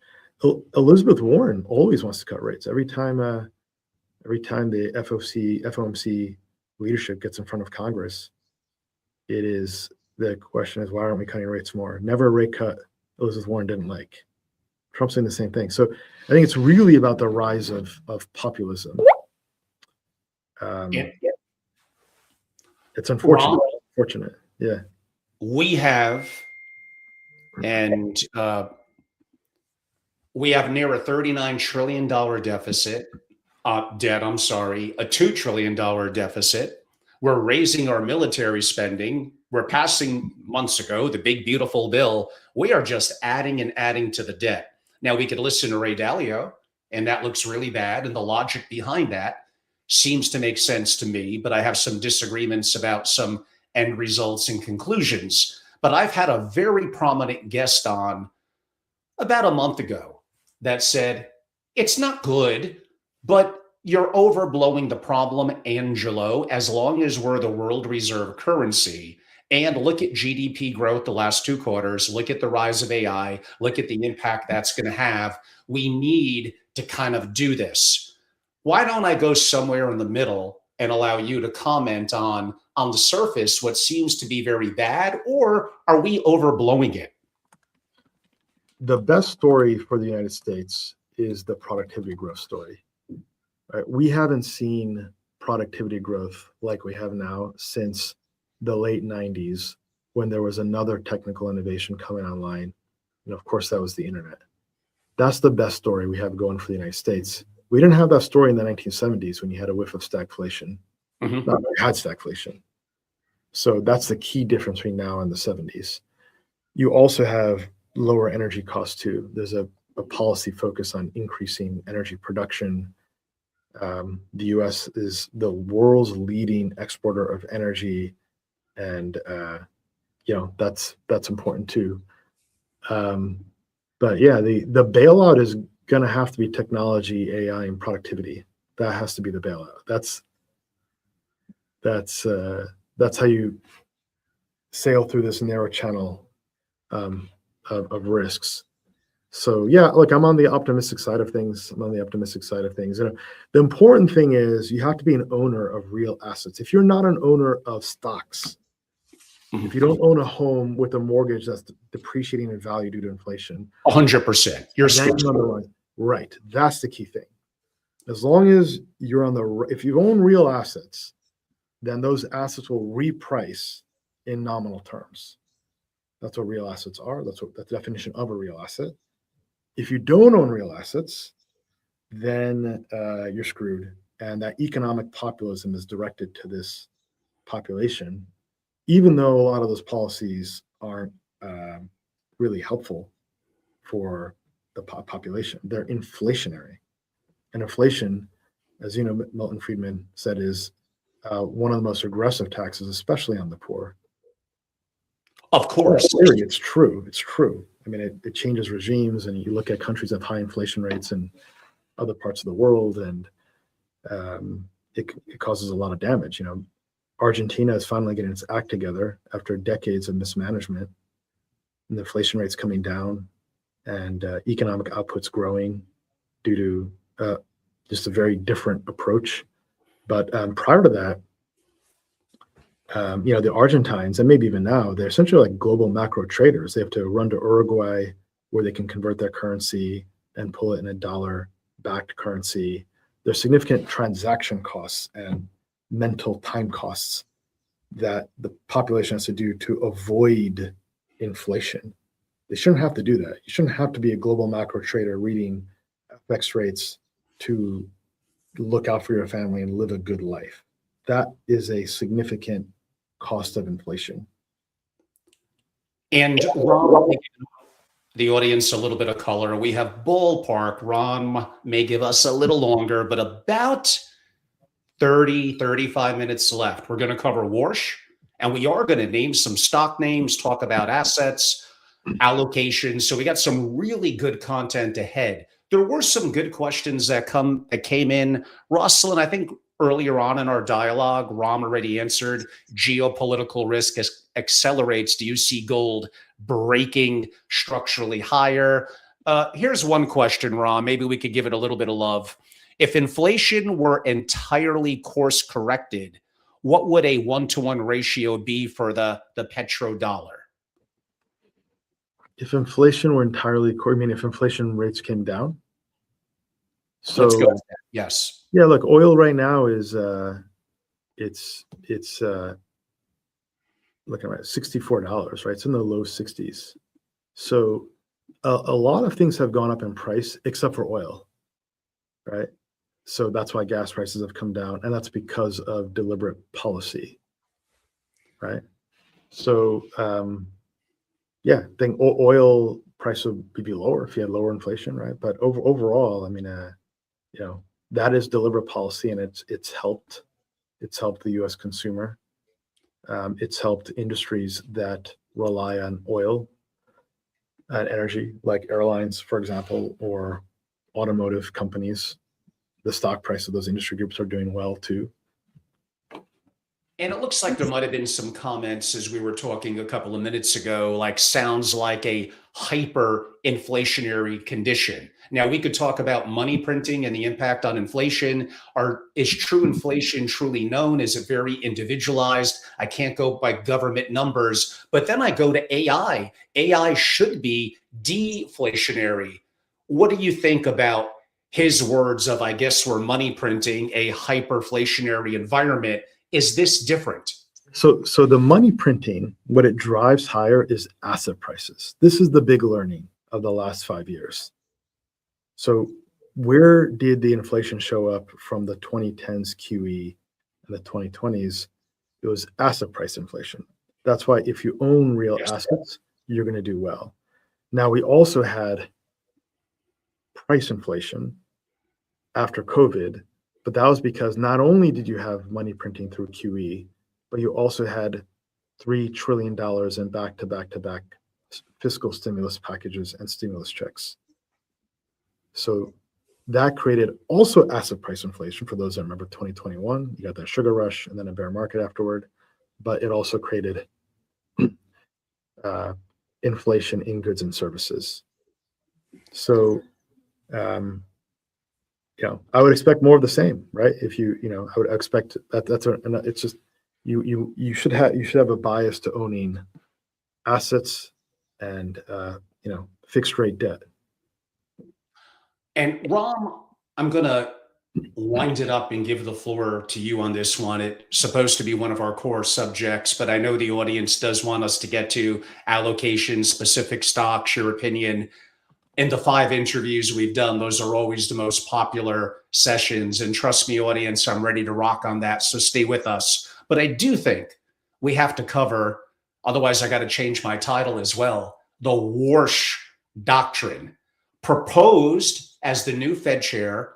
Maybe you could give a little counterbalance between him and Powell and how you think this could play out, interest rates, which we briefly hinted on. And like I said, on this one, I'm going to wind you up a little bit and let you do your thing. Ram, that floor is yours.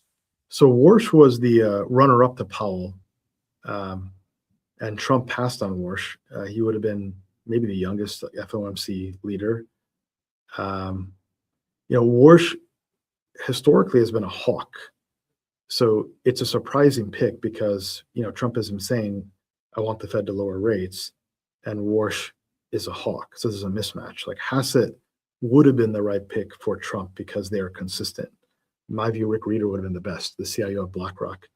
If the US government wants to sell bonds, get the biggest bond buyer in the world, which is BlackRock, to be your Fed chair, and that would restore credibility to bond market investors. It would have been a phenomenal pick. So what's going on here with Warsh? So one, there are family relationships between the two. So that's something to consider. I think it's a surprising pick. So what does it mean? It means one of two things. Either Warsh will be hawkish, or Warsh won't be independent. Neither of those are really good, actually, for asset prices, right? So either Warsh has spine and he will stick to his principles, one of which is not engaging in quantitative easing ever again, which I think is a good idea, by the way. Or Warsh has signaled that he'll be flexible and won't be independent. Neither of those are really good. I don't like that. So I thought it was a surprising pick. We'll see what happens. We'll see how things unfold here. Do markets test Warsh? It's there's this joke they say in kind of the Fed policy picking circles when you have this conversations vetting process, when you vet the leader, you interview them a bunch of times, and once they become Fed chair, what they do is very different than what they said they would do. So we'll see what happens with Warsh, but it's a surprising pick from given his stated policy history. Generally, you mentioned earlier that people need to own assets. You're 100% correct. I know what it's like to be dirt poor. You find a way to be active in the markets. Today's world, Robinhood and all that, it's never been easier. It gets you skin in the game, it gets you excited about it, and makes you a long-term investor. So we're looking at potentially when interest rates go lower, although that could have a negative impact on inflation, it generally is good for the markets and things like crypto. Where do you think, taking the question back to who's in that chair now, Jerome Powell, where do you think he went wrong? Well, he went wrong during COVID QE. It was a massive mistake. Look, it's easy to be a hindsight 2020 Monday morning quarterback. You had a pandemic. No one understood the gravity, significance of it. You hadn't had one since the Spanish flu. But that might excuse like the initial response, which I thought was good. It's like the corporate bond market was frozen. They injected some liquidity there. That made sense. But back to back packages didn't make any sense. So that's where you went wrong. Number one. Number two was not raising rates soon enough and correcting the mistake. They were slow to correct the mistake. Prior to COVID, I think he was doing a decent job. I also liked how he conducted himself really the last 2 years. He held rates higher for longer, which was the right move. That was the right move. He did that in the face of a lot of political pressure. So I give him credit. I've given credit for kind of the most recent 2 years. I also, and this is my non-consensus view, I think it was a mistake to cut rates the last October, November, December, and then prior to that, I've been consistent around that. So the Fed, they cut rates in December, and then like 2 days afterward, it says GDP comes in at a 5% rate. So that shows you the Fed made a mistake. You don't cut rates when you have a 5% GDP growth rate. You're supposed to be counter-cyclical, not pro-cyclical. And that's why you have commodities taken off. That's why you have energy stocks taken off. That's why it's hard to see a world where the 10-year rate declines, which is going to go against the objective of making Main Street more affordable and making mortgages more affordable. And Ron, we're going to get to the markets, allocations, stocks, and AI stocks, of course, actually after my next comment and perhaps question to Ram. And I know it's maybe a little bit off topic, but I know that you're smart. I know that you utilize AI. You've built certain systems internally. As someone like myself, who's not only active from the geopolitical and macro perspective of it, active in direct and public markets investing, I've created apps. I've written ebooks about it. And in the last week, some of the developments, audience, you're still not getting it. The advancements in Claude and what they came out with in 4.6, ChatGPT 5.3, and what I'm seeing with the new Mac Mini. Have you looked at this new Mac Mini, how I could run sovereign systems and open source systems and keep it out of the cloud and not bleed IP? And the big ones I was going to get to, and I've been talking about this, AI agents, agent swarms, and take a look at OpenClaw. I basically have to rewrite my near 200-page ebook. And by the way, I started on it yesterday. I'll be done by the weekend. So members, I got you covered. Ram, and I know we're a little bit in my backyard now with this topic, but AI is changing everything. And just the last week has been incredible. I'm putting these to use right now, and I'm overwhelmed by it. It's incredible. Like I could do more with less, and that's the scary part, meaning people, more with less, better and faster, and certain things I could 10 or 20x production. What are you seeing internally with your use in your company? Now you're adding employees, so good for you. But the things that I mentioned, agent swarms, the Mac Mini, OpenClaw, which is a continuous utilization of various agents and having them sync and work together. This is happening even faster than I thought. Yeah, look, it's a promising opportunity. It's never been a better time to be alive, right? There's still a lot more to do with AI. We're hiring developers and client service people, etc.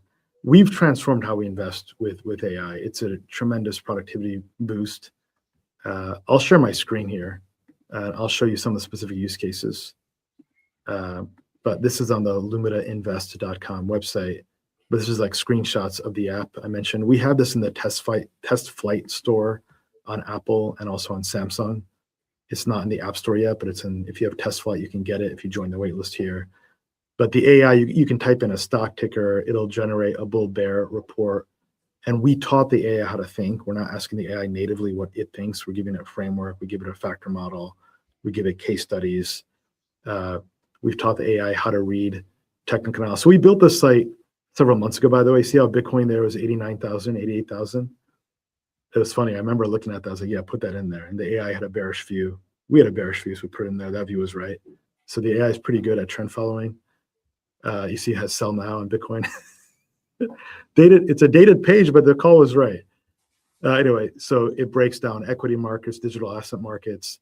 You can track leading investors. It has Druckenmiller's portfolio in there, has Alternative's portfolio, has Bridgewater's portfolio. It'll go through all their portfolios and give its own independent view of their holdings. So it'll generate ideas. It'll tell you thematically what's working or not working. Investing is about stories we all tell each other. These are themes. These are stories about the world. Data center story, aging demographic story, the commodity story. So you can see what themes are working and not working, which ones are oversold, which ones are overbought.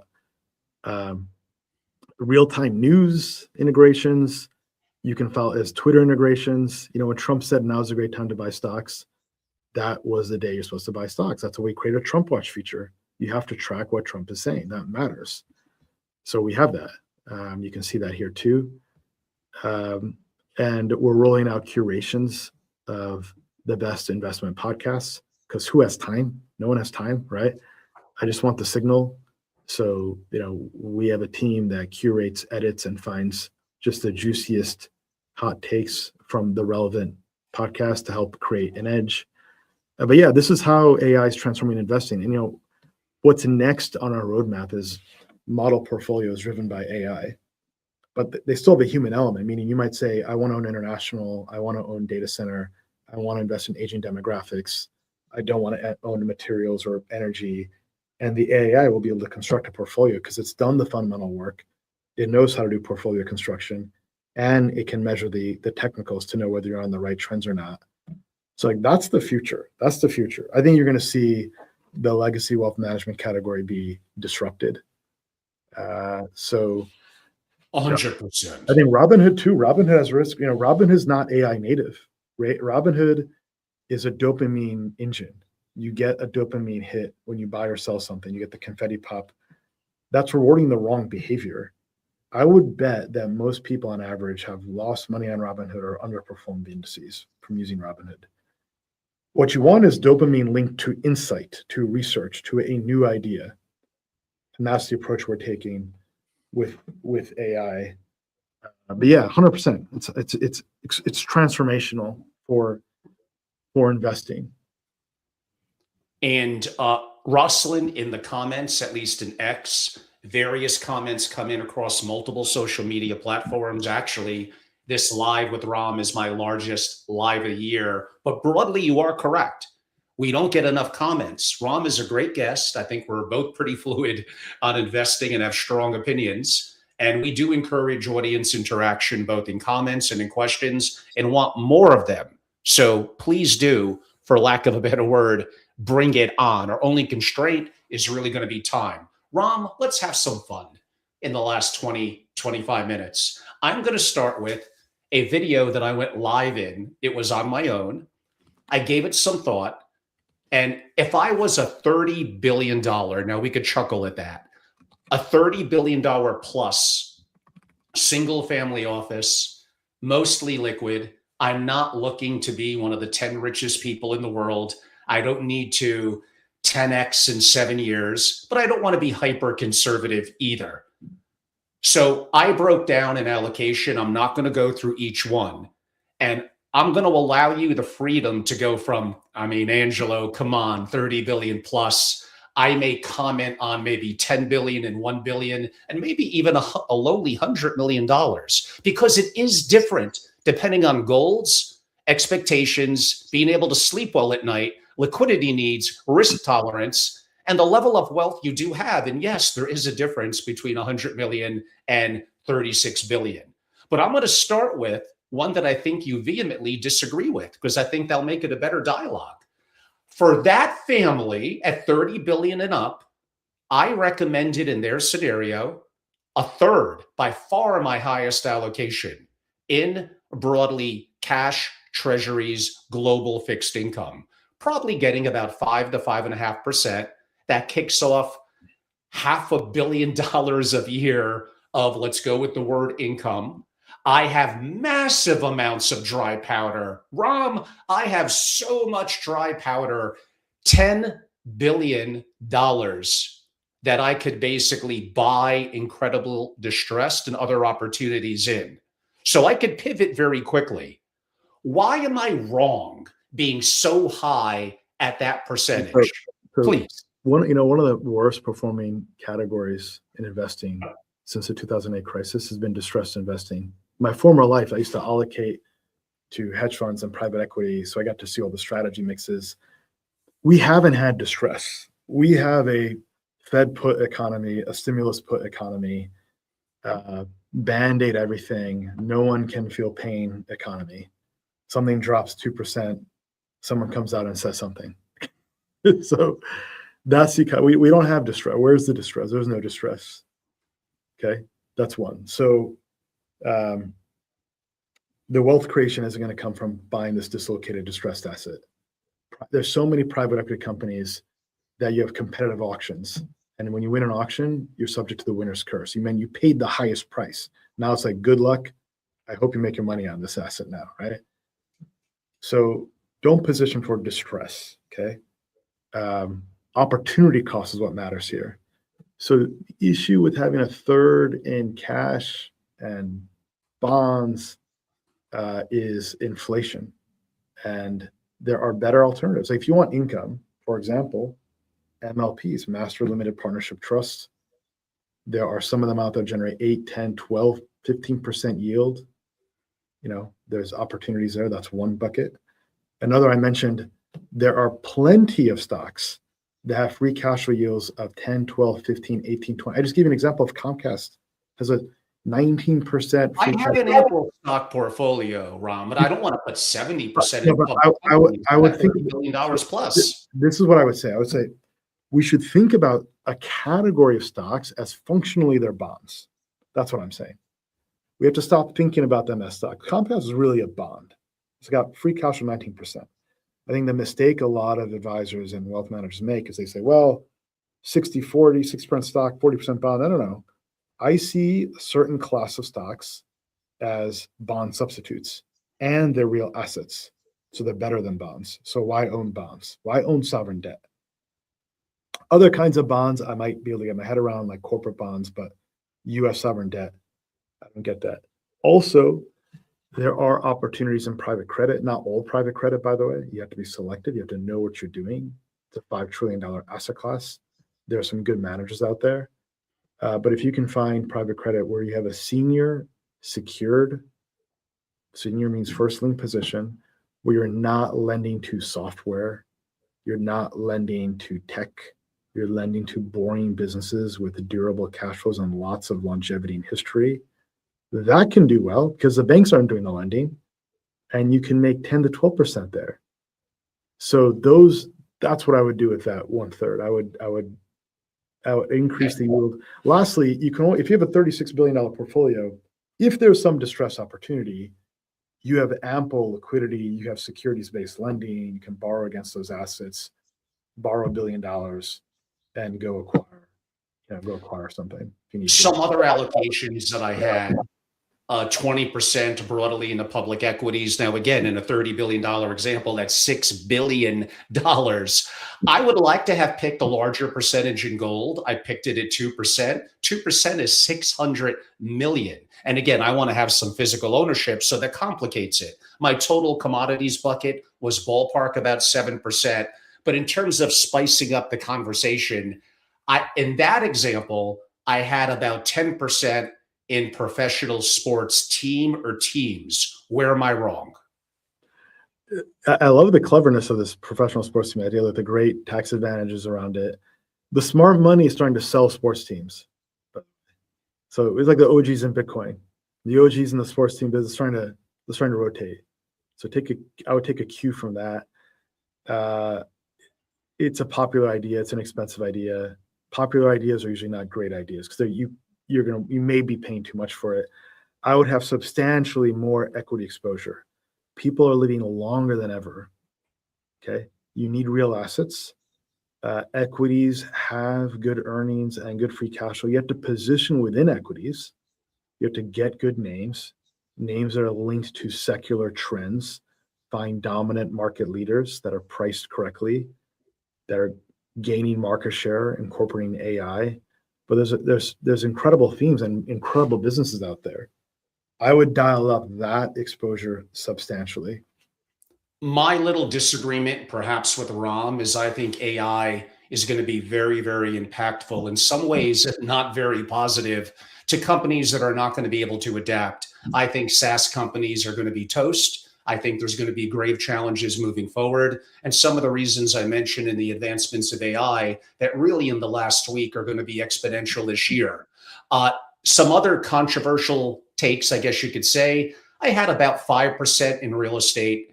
I had 2% in private homes, which is ridiculous. You got some really big compounds because in my example, at 30 billion, that's 600 million. So I had about 2% in private homes, penthouses, Dubai, etc. 5% real estate funds, 5% private equity. I know it's doing terrible. And 5% in venture capital. I don't know if I'm newly created as 30 billion, if I want to hire teams of internal people, manage them, and only be a direct investor. With the kind of money I'm talking about, I could literally have a one-on-one meeting with Mark Andreessen, with Peter Thiel, with the biggest names in the industry, and get real good insight. And although I like to be hands-on in that scenario at that level of wealth, I think you may be better off being tactical as an LP. With me, some concern over counterparty risk, but hey, life isn't perfect. The single family homes and that multifamily is not a bad, I like that idea. I would express it differently though. I would focus on markets that have population growth, areas in Florida. Miami's expensive, maybe Jacksonville, Florida. I would do Plano, Texas. I would look at Salt Lake City, Utah. So, follow the population trends. I would avoid trophy properties. Do you like farms and ranch land? Land is a great idea, actually. Of course it is. Leaving aside farm and where the ranch land distinction, but if you get land is actually indexed to AI and productivity growth. Land is actually high beta on the economy. You have to pick it well. I'll give you an example. Like in Jacksonville, so we have some exposure to land around Jacksonville. Jacksonville's got a deep water port, military, back offices for financial services, and it's priced better than, say, Miami, got population growth, but it's also got a major airport there too. And so the land around that, we're starting to see bids from major logistics companies. I won't name them, but think of like the FedExes and the DHLs of the world. They need that land. So land is not a bad idea. There's some carry costs with taxes, but you don't have to invest much in CapEx, but you have to choose it well. You have to have good foresight. You've got to pick your markets well. So for me, it's less about is it farmland or ranch land. I probably would just focus on land in kind of metro areas that I think are poised to do well, like Plano, Texas, like Jacksonville, like Grand Rapids, Michigan, etc. You can find these hubs. There's definitely the southeastern United States or different, growth areas that land could work. It only makes sense though if you have substantial wealth. I think you're fine in equities too, right? So, and there are ways to get exposure to land through public equities also.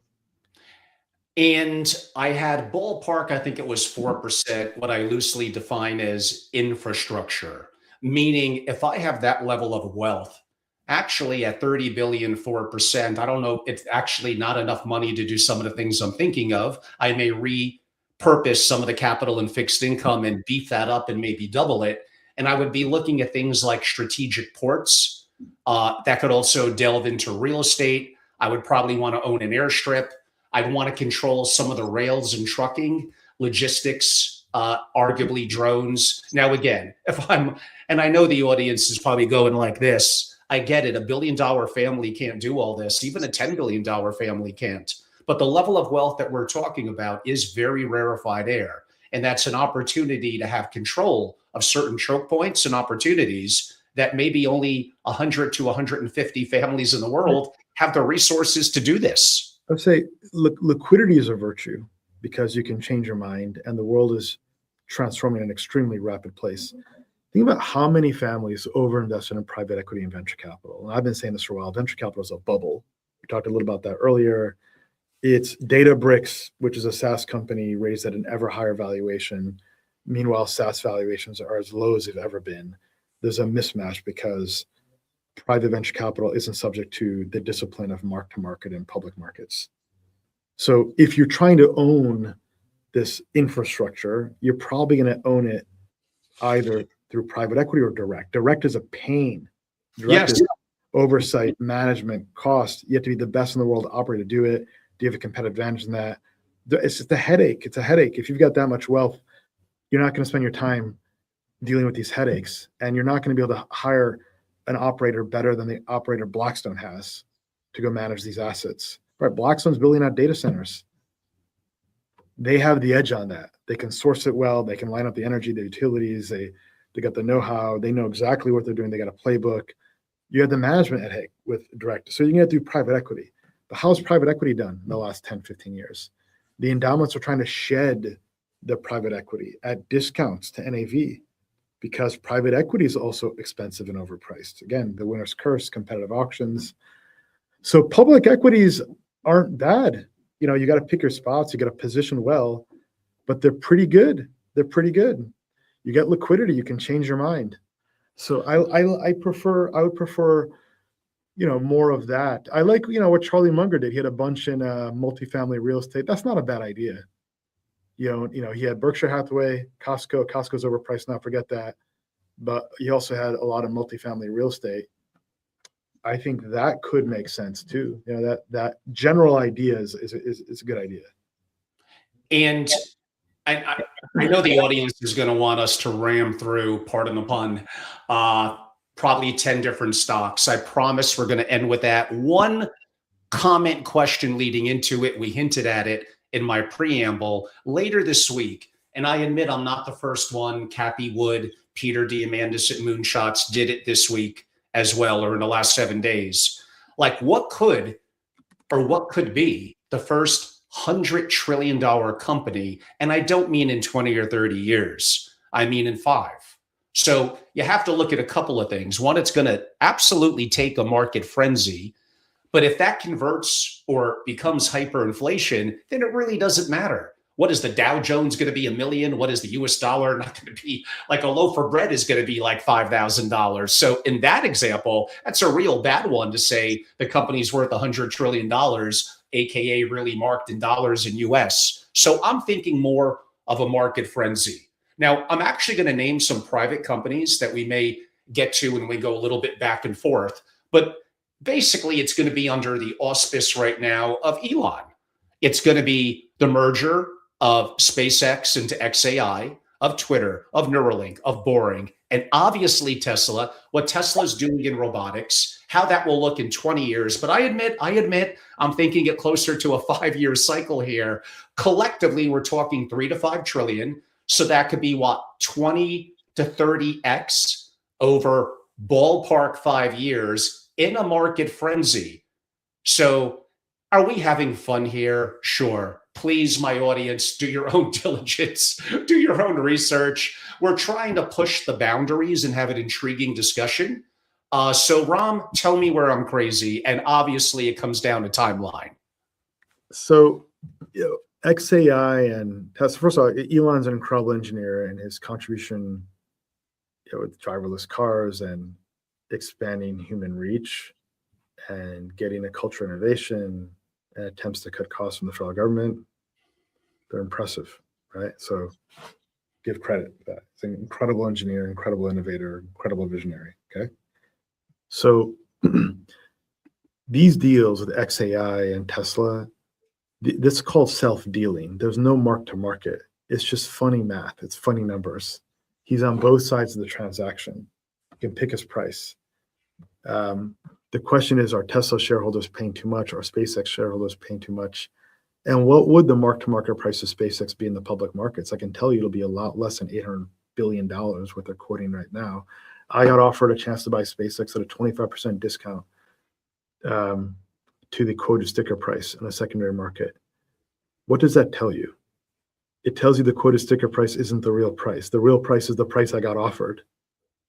So you're seeing, how many IPOs have we seen go public that have traded substantially down below their IPO offer price? A lot, and then popped up a lot after that. Many are still way below their IPO price. The exception would be like CoreWeave, which we invested in. Knock on wood, that's done great. But many haven't, though. Many haven't. Remember Figma? Figma, was offered by Robinhood. Robinhood had one IPO. This tells you how broken Robinhood is. They're not designed for investors. It's designed for hype. Offer $100 price. Now it's like 20 something bucks, down 80%. Okay, that was a poster child IPO. So SpaceX will not be digested well by public markets, and neither will OpenAI if they go public at anywhere near the valuations we're talking about. You're talking $1.6 trillion going to be floated on the IPO markets. The U.S. equity market is about $60 trillion in size. Can't handle that, and they're overpriced. They would correct substantially. So I don't think that's the move. I don't think that's the move.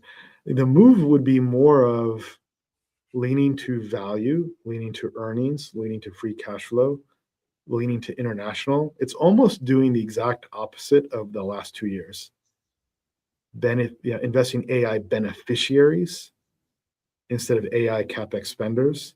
Look at how QQQ is lagging the Dow Jones Industrials. Dow Jones Industrial hitting all-time highs today. QQQ is lagging. It's lagging the world. So I would tilt towards those ideas. I think I would own a lot of international stocks for the next year, and then we reassess at year end. I love these discussions. They push the boundaries. They're meant to be somewhat engaging and fun for the audience. Yes, admittingly, I'm talking about a market frenzy for that to happen, where me and Ram have some fundamental differences. I have great respect for his take. I think generally Wall Street, no matter what Munger and Buffett said, he's he's it to them. Musk has never been a favorite, including of a lot of people. He's the best capital allocator, an incredible entrepreneur. And Wall Street broadly has been wrong about Tesla for the most part, year after year after year after year. And I think we're heading into a world where everything is changing. Now, admittingly, the substrate of energy and component build out and traditional companies, commodities are probably going to have a hell of a run. I agree with that. But I look at a little bit more of the long-term picture and see what he's putting together broadly under likely one big umbrella of X. We'll see how the next year or so plays out to get that in the right direction. We may have to do another podcast in 5 years, Ram, and see who was right on that one. We'll see. We got a few fun facts about Tesla. So Tesla, Sure, their trailing PE is 393. And the forward PE is 200. It's insane. This is insane. This is numbers that don't make any sense. Tesla is cutting the Model X and the Model X. I think they make amazing products. I think FSD is real. I have an incredible amount of respect for what Elon has built. Price is what you pay, value is what you get. Tesla's done about the return of the S&P over the last 12 months, except with a lot more volatility. They're focused on humanoids. Humanoids will be transformational, but they're not here. You're betting on product market fit. We don't have that yet.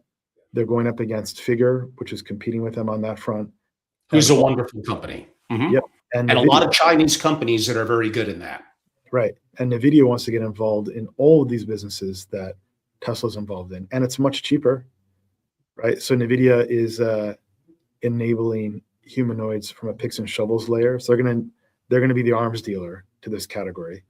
They're getting involved with driverless cars, again, powering the OEMs. I think if you look at the themes that are working and the styles and the factors that are working, Tesla isn't linked to those. So I'd be called, look at Palantir. Look at Palantir's building incredible software, right? Incredible software, first-rate, talented CEO, CTO, leadership team, U.S. government's a customer. They're down 29% in the last 3 months. Look at the Nifty 50 stocks. The Nifty 50 stocks. These were from the past. These were so-called one-decision stocks, the best businesses in the United States and in the world. You just look at them and you admire them. Like Polaroid was one of them, down 90% within 5 to 8 years. I think the only one that's kind of survived that's like Merck. Merck is still doing well, but it's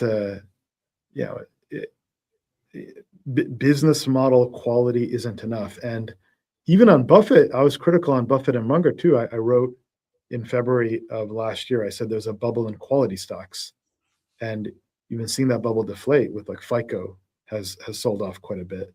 For example, these high, Costco is a bubble. It doesn't make sense. 45 PE ratio, it doesn't make sense. It's too pricey. Walmart is too pricey now. 45 times earnings doesn't make any sense. So, there's a bubble there too. Now, Ram, I'm going to buzz through, and you could give one sentence or longer, some private companies that I think are perhaps intriguing. One of them, have you done any research or have any thoughts on Sagaldry, if I pronounced it correctly? I don't know it. Okay. How about General Matter?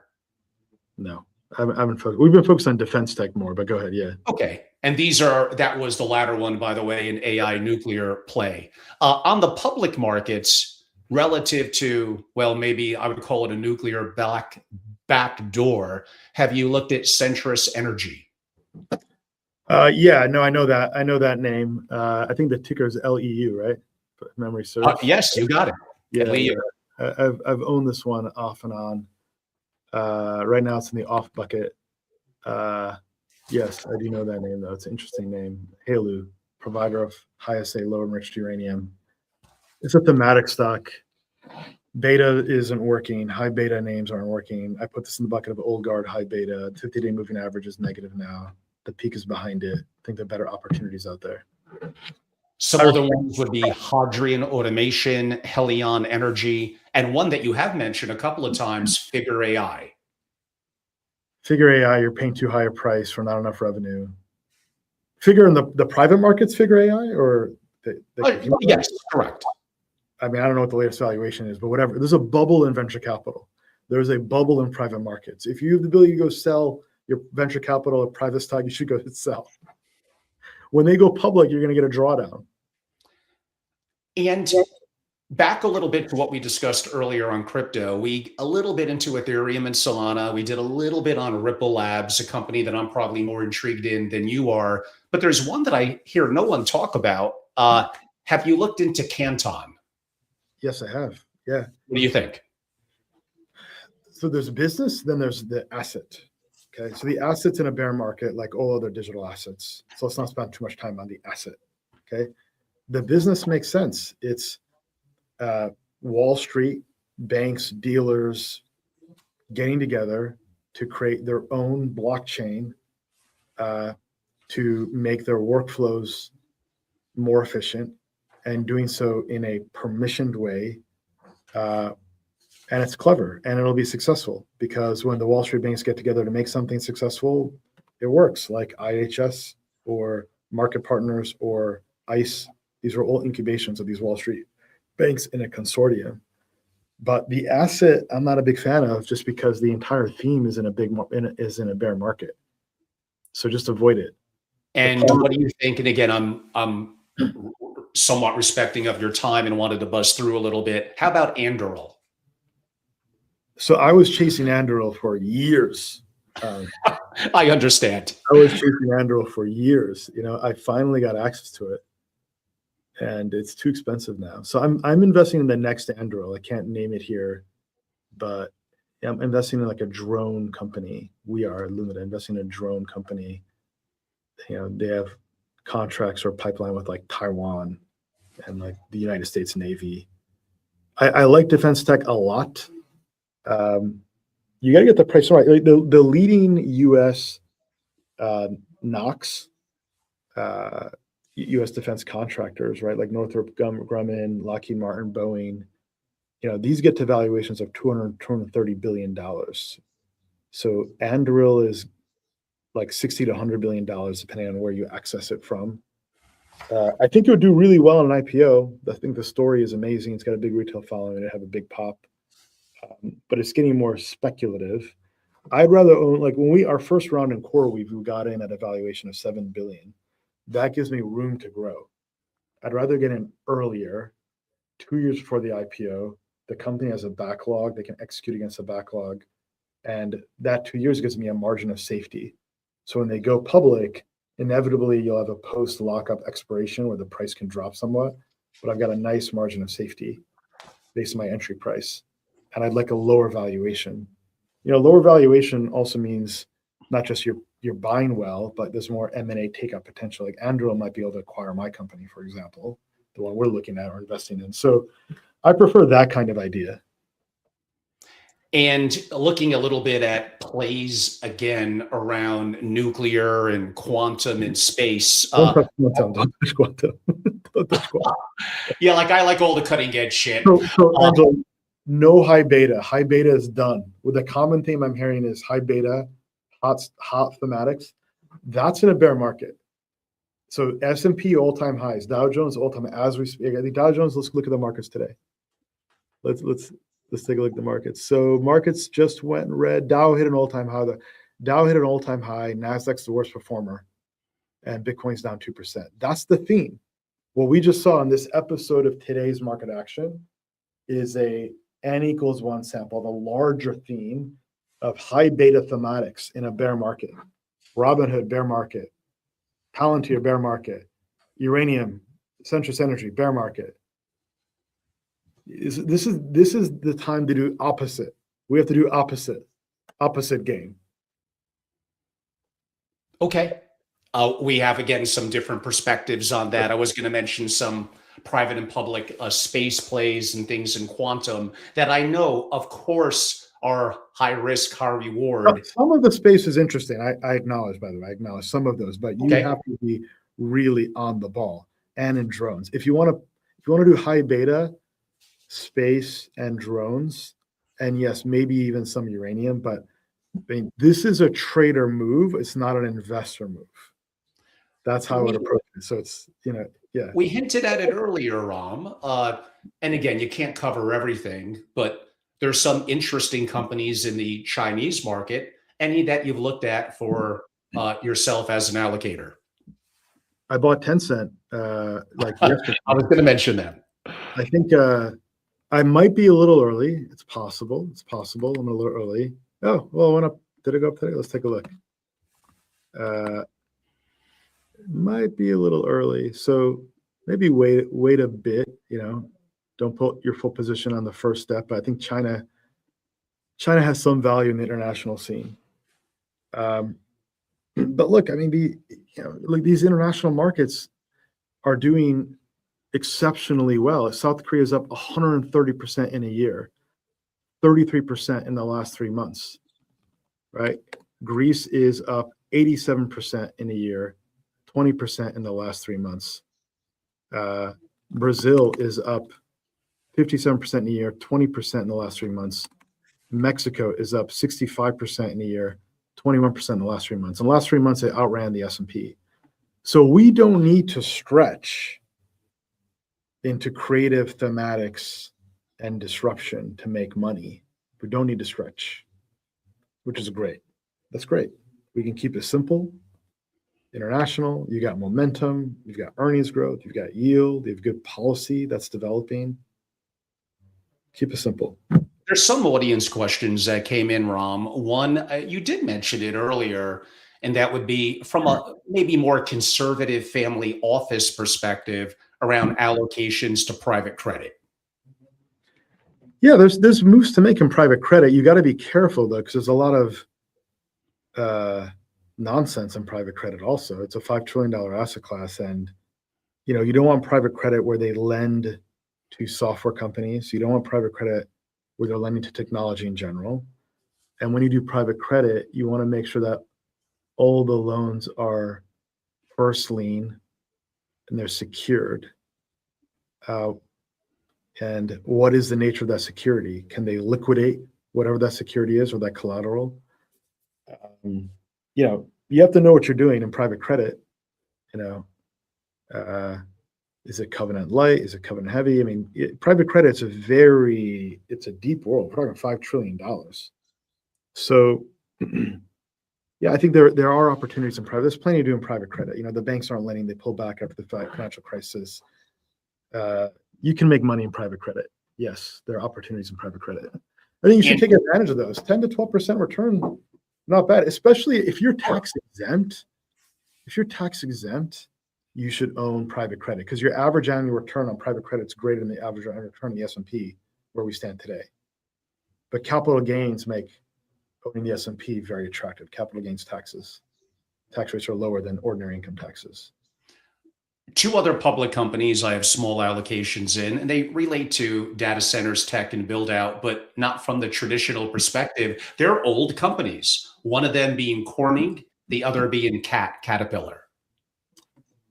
Yeah, no, so I know them both well. These are both part of industrials, which have had an incredible run. Let me show you the valuation for the industrials category.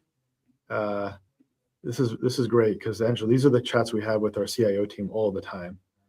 Let me show you the industrials PE ratio is now 26. It's approaching 2021 levels. Let me show you Caterpillar. Caterpillar is never been more expensive ever. Literally today, it just touched peak valuations, and it's never been more expensive on any metric ever. So no, I don't think this is a good buy. I think this is in below off top mode. It would be really funny if Caterpillar topped today, and it's quite possible actually. It's quite possible. You might have like nailed it. You might have rung the bell. What could I say, Ram? I have that impact. Why don't I give you a chance to, you've hinted at one multiple times, a stock that you really think was good. You mentioned it. What are maybe one or two others that you're willing to share with our audience that you think over at least this year has potential above whatever index it's benchmarked to? There are a lot of good opportunities there internationally. So I own about 50 stocks, by the way. It's not that you have to find the one stock and load up on it. Do a lot of research. You can find a lot of names that have good properties and good traits. I love all my children. There's not one that I'm like, oh, this is the one. They all have good stories. Otherwise, I wouldn't want to own them. Why would I want to own something that I'm not excited about? Mm-hmm. So, I would say let's look internationally. I'm just checking a few markets now. Markets seem to be kind of soft right now, but South Korea does have a good story. It's got leaders like SK Hynix. If you want a cheaper version of Micron, go buy SK Hynix. There's no ADR for it. So you have to buy the country, South Korea, EWI, which also has Samsung, which is linked to the memory play. South Korea is an interesting idea. I think Mexico is an interesting idea as well from a friendshoring perspective. They're beneficiary of these trade wars. It may not seem like it now, but Trump and the Prime Minister of Mexico have a good relationship, and Mexico has to be a part of the U.S. manufacturing story. It has to be. So, Americans don't want to work in manufacturing. Brazil, PagSeguro, I think is really interesting. Ticker's PAGS. It's like a fintech bank. It's a cheaper version of Nubank. We own Nubank too. Nubank is pricier. PagSeguro is up 57% a year, 20% in the last month.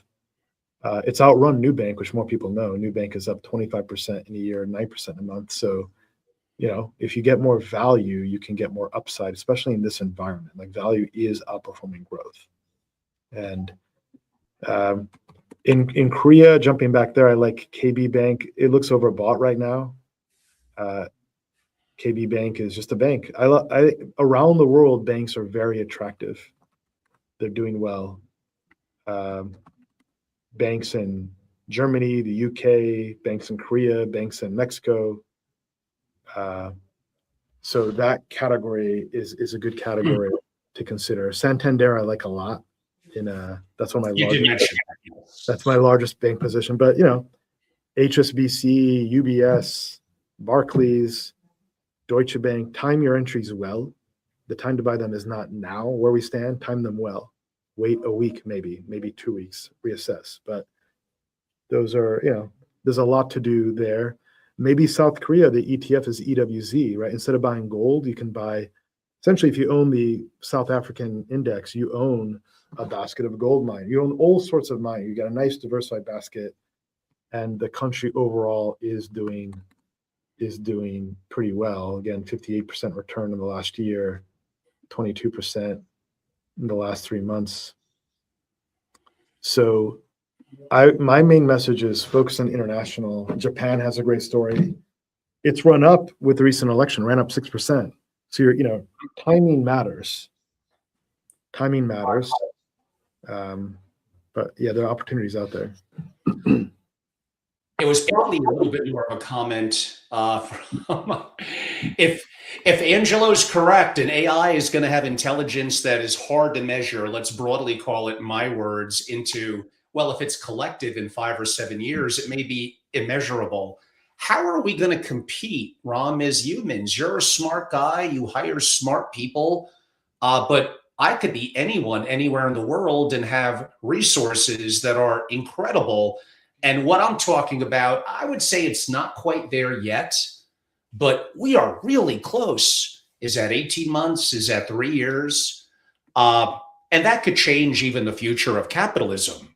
We're talking about energy cost for solving for fusion energy, the advancement of robotics, bringing labor costs to zero. Now, the audience may think this is closer to 15 or 20 years out. I don't. I think it will be impactful. It will be massive initial social unrest. Things could get ugly before they get better. I don't mean to bring you down into my world of sovereign risk and what could go wrong, Ram, but exactly that. You're hiring young, talented people. What happens when you have an agent, AI, that works 168 hours a week and has an unfathomable IQ? The history of technology has been one of fear. Gutenberg and the printing press, it was not widely accepted because the powers that be wanted to control the books, control information. But overall, technology has benefited humanity, and that's undeniable.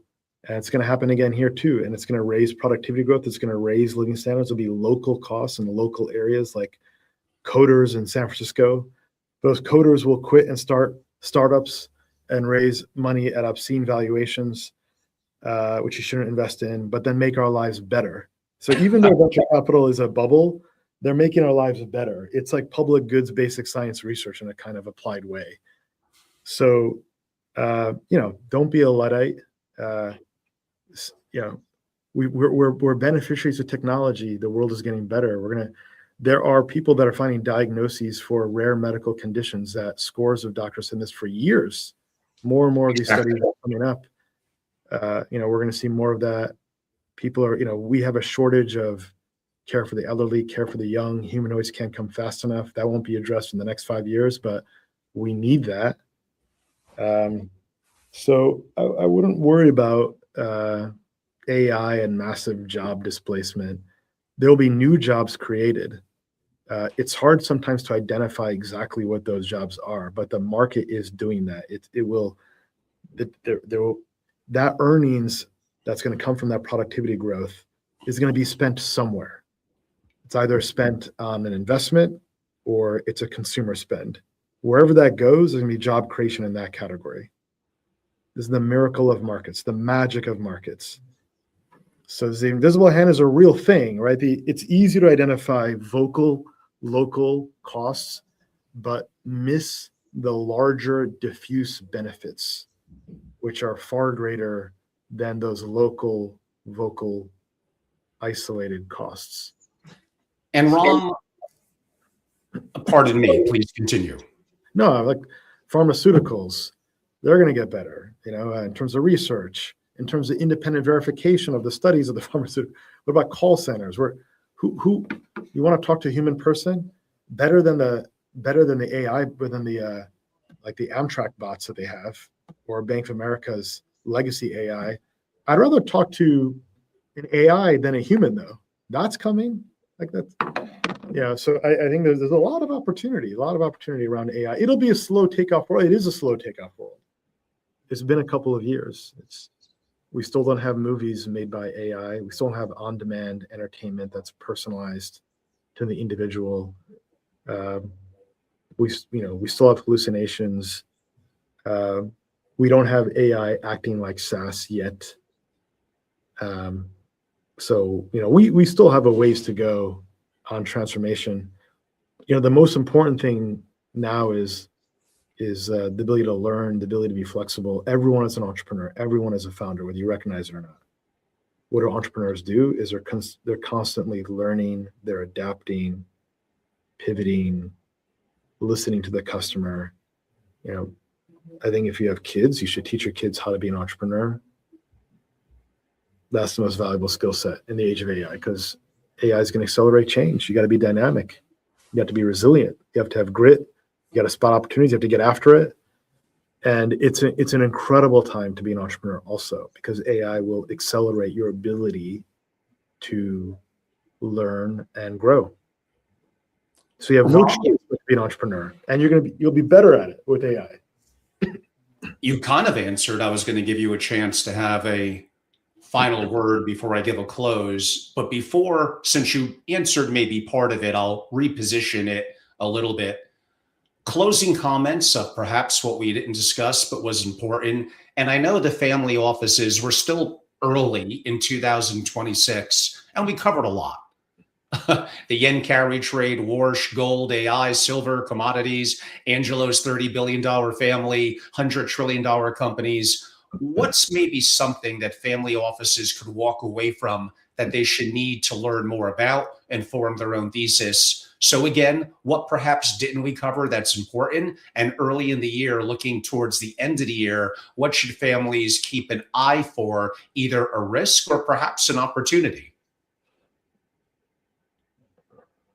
I would say, back on investment opportunities and themes, like one bucket would be insurance. Insurance is an AI-proof category. That's good.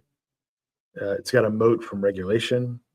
And, I talk about free cash flow yield and earnings growth and valuation. It's got all of that. It's working well today while markets are soft. It's a nice hedge. So the old hedge used to be buy the 10-year bond, have a 60-40 portfolio, because when stocks drop, bonds rally. It doesn't happen anymore. But when stocks drop, insurance companies rally. That's happening. And they have positive expected value, meaning it's not a hedge that has a carry cost per se. You expect it to make money on the hedge. That's a great hedge. That's a cheap hedge. It's a hedge that pays for itself, right? We like those. I don't see anyone talking about insurance. That's a great non-consensus idea. So, like there's a lot to do. There's a lot to do in the insurance space. So I like that from an opportunity perspective. I think the other opportunity, again, I don't hear people talk about this, but it's so obvious. It's follow the baby boomers. What are the baby boomers spending on and what do they need?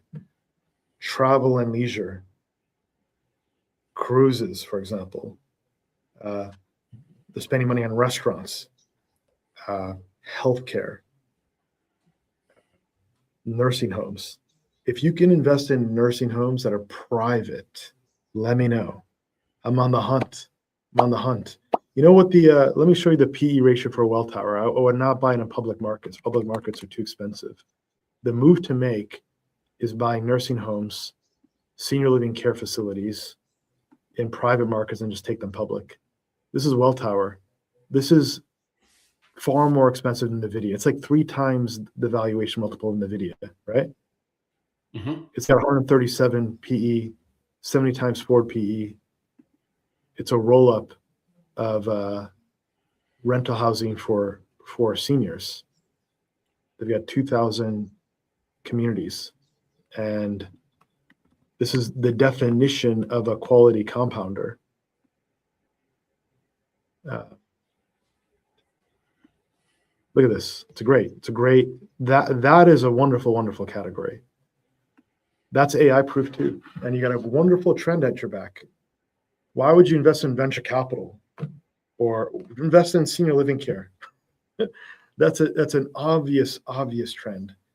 And you can get after it. It's doable. You know, if you're in the audience and you're young, motivated, hungry, you have drive, you have work ethic, go build a senior living care facility, prove it out, make money, get one done, get the blueprint done, get a great team, get someone from West Point as an operator next to you, get doers, show the unit economics, and then come to me and raise money. I will write you a check. I would love to be part of that. Then we go roll up.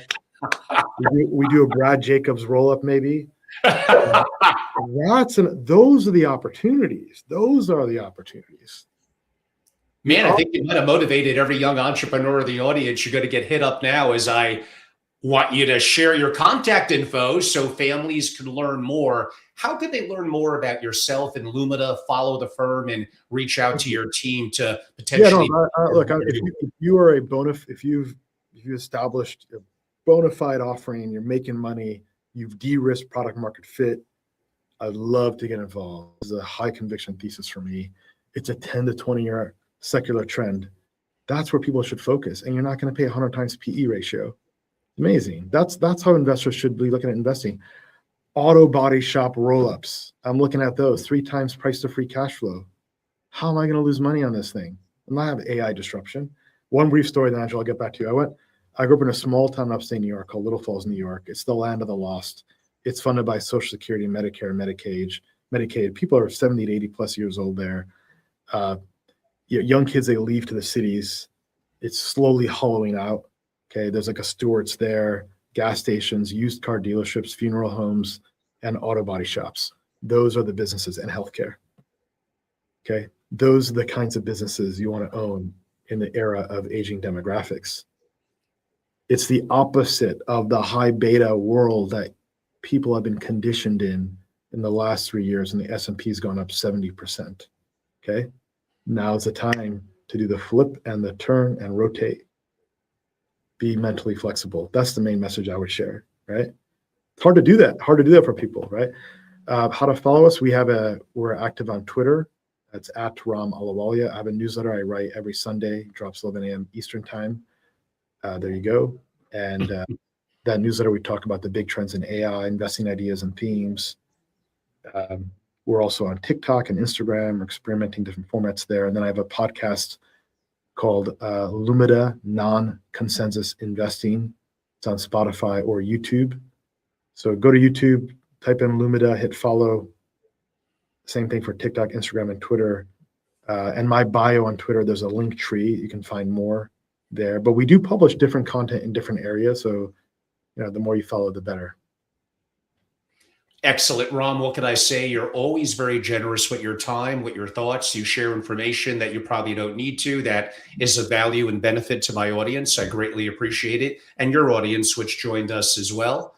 Certainly appreciate you. For those that are less familiar with me, I'm Angelo Robles, the original founder at Family Office Association, which I ran for many a year. I had a chance to have an exit, kind of retired. Probably some of you wish I still did. I kept my social medias active, and with great people like Ram and Adam Robinson and others, started to do a lot of longer form interviews that were deeper than what many of you were used to in the world of investing, macro, even geopolitical and family offices.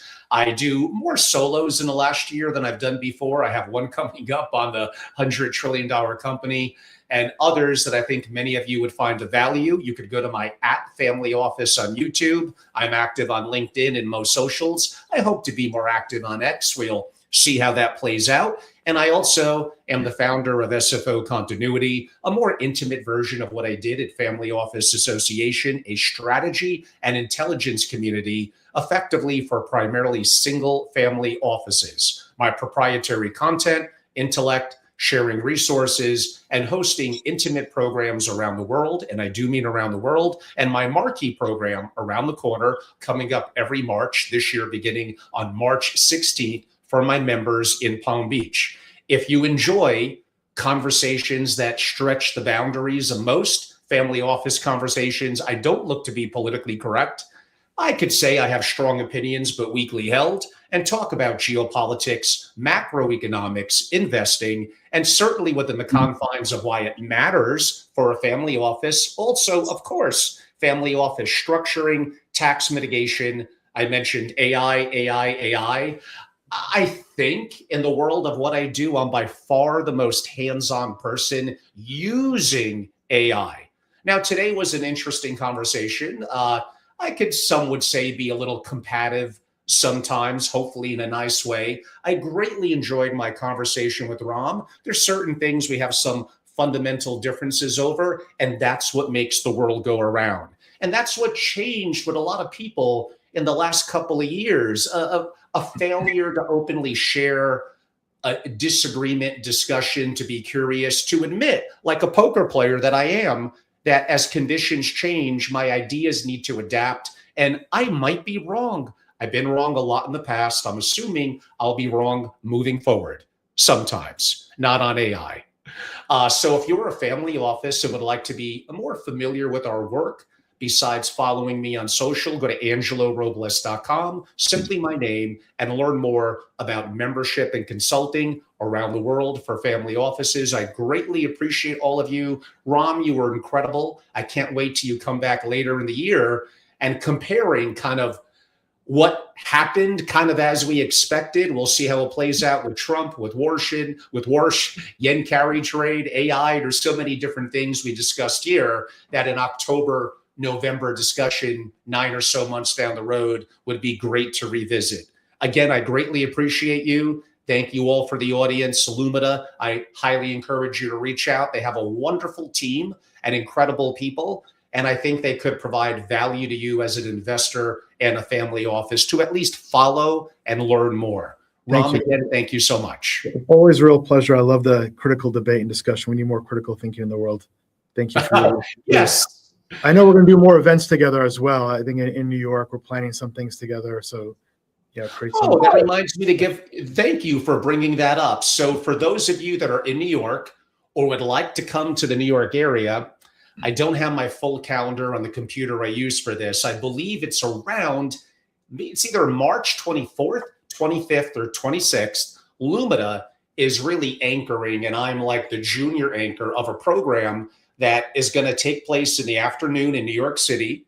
If you're a Lumida client, a member of my organization, or selectively a qualifying family office, reach out to me or Ram and his team. We have room for a couple of more people. I will be there in person with Ram, and we'll do about a mini 45-minute version of what you're seeing here. So this is now over 2.5 hours. And trust me, 5 weeks out, a lot in the world is going to change. We'll pick new topics. It'll be fun. So if you want to come into New York, reach out to me, Angelo at angelorobles.com, or a DM, or Ram and his team. And we have some capacity for some people that would enjoy coming with us. And I do look forward to doing more with Ram that are in person, where we really go deep but not as many broad subjects, but we cover 2 or 3 at a deeper level. And I think that's going to be a lot of fun. Thanks for reminding me about that, Ram.